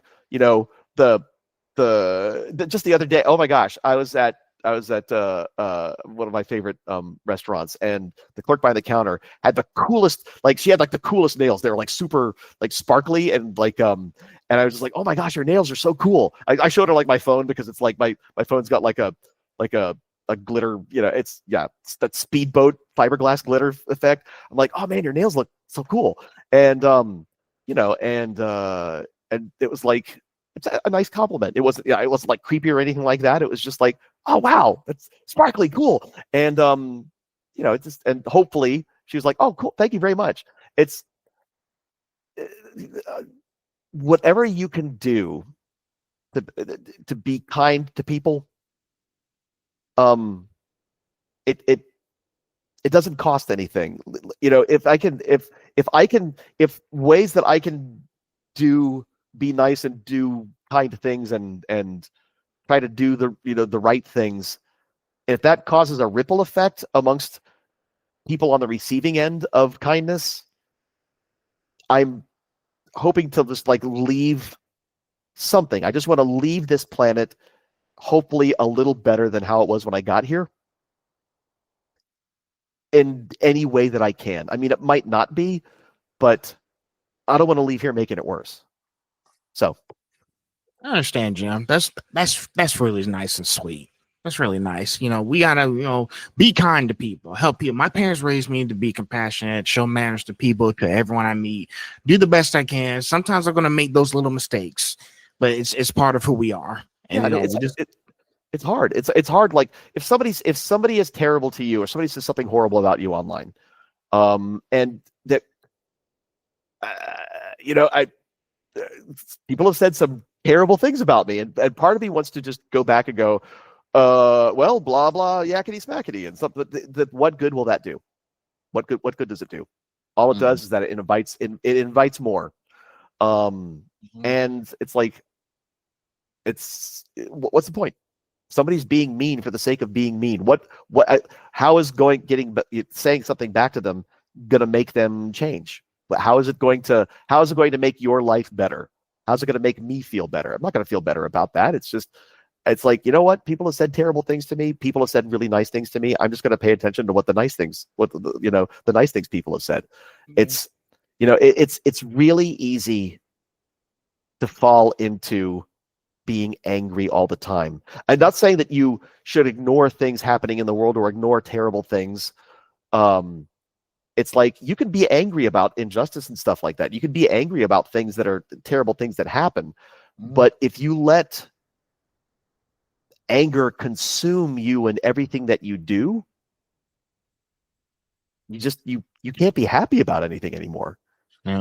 Truth be told, I heard this old saying, like he was saying, and I was bullied in like elementary to high school before, but that didn't stop me from where I am today doing these kind of stuff. Because I heard someone say, like, in a TV show, like, people are just calling me a monster, and for a while I believed them. But if you ignore them, then the positive stuff comes in there.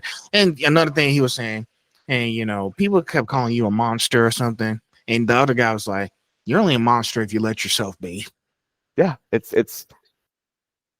I don't know. It's there's nothing wrong with being kind. There's nothing wrong with empathy.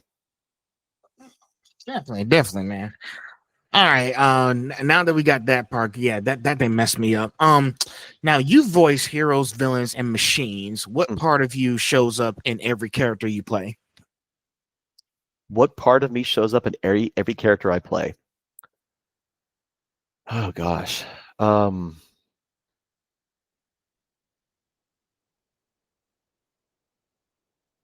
My effort. Because like I can't, it's like I could say, my personality, but I mean that's not true, because it's like there are villains and stuff that I have zero in common with. But every bit of work I do, I always do the best I can. I give everything. I give it my all. It's like going in for a monster, like for monster roars and stuff like that. It's like it's a monster. Now it's like I've learned over time how to give it my all without injuring myself.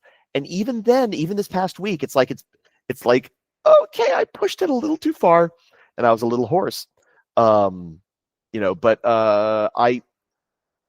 if somebody calls me in for a major role, or if somebody calls me in for a street vendor in one scene who you will never see again, I'm going to be the best damn street vendor I can. I've got picture in my head of the, everything, every role, no matter what it is, gets everything I have to give.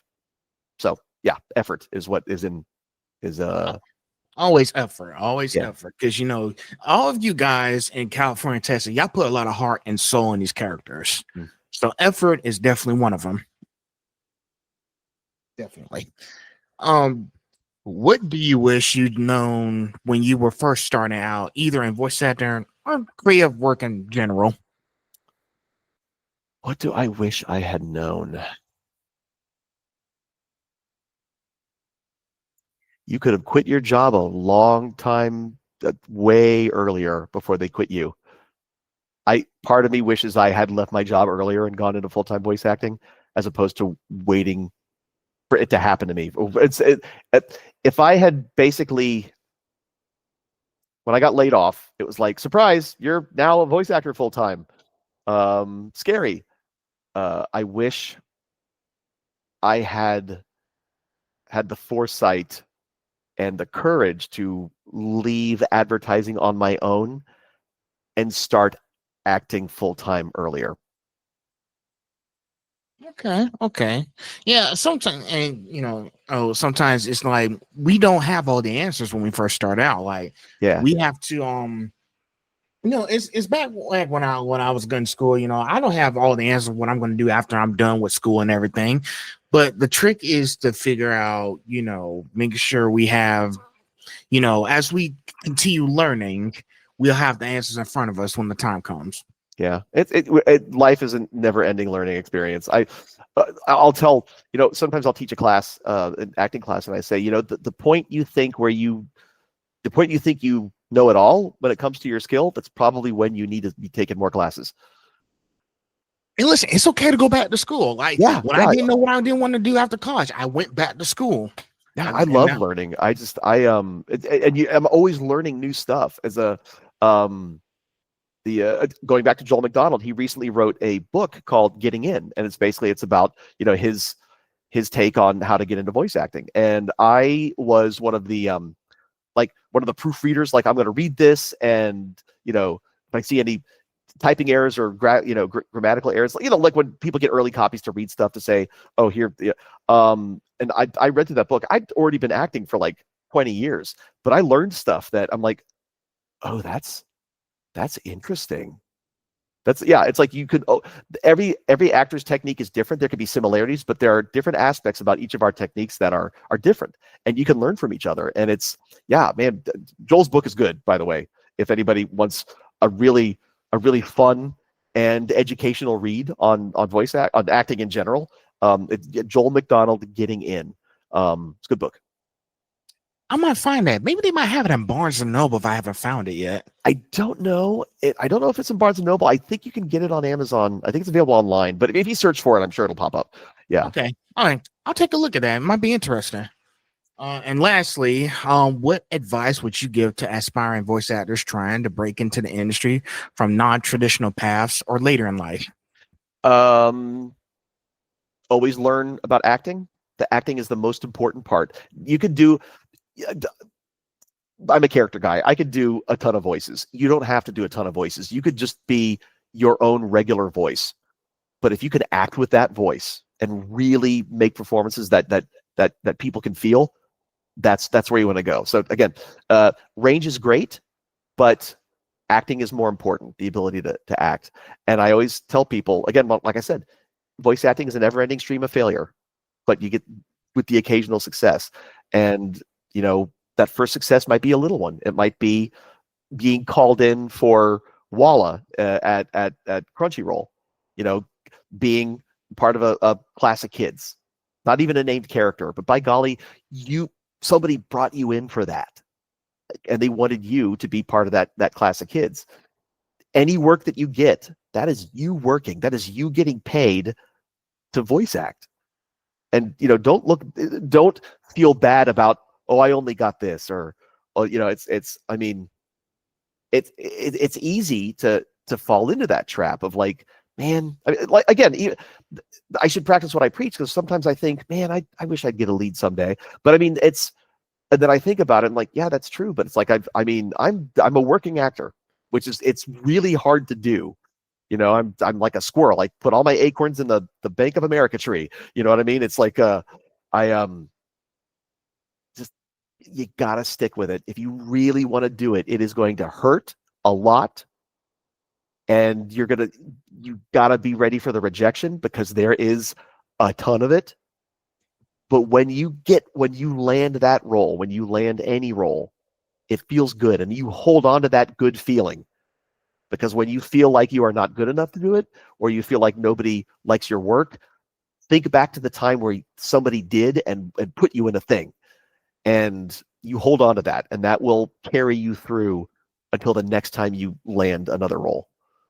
Just prepare for the rejection and stick with it. Stick through it. Definitely. Most definitely, Jim. I think that wraps it up.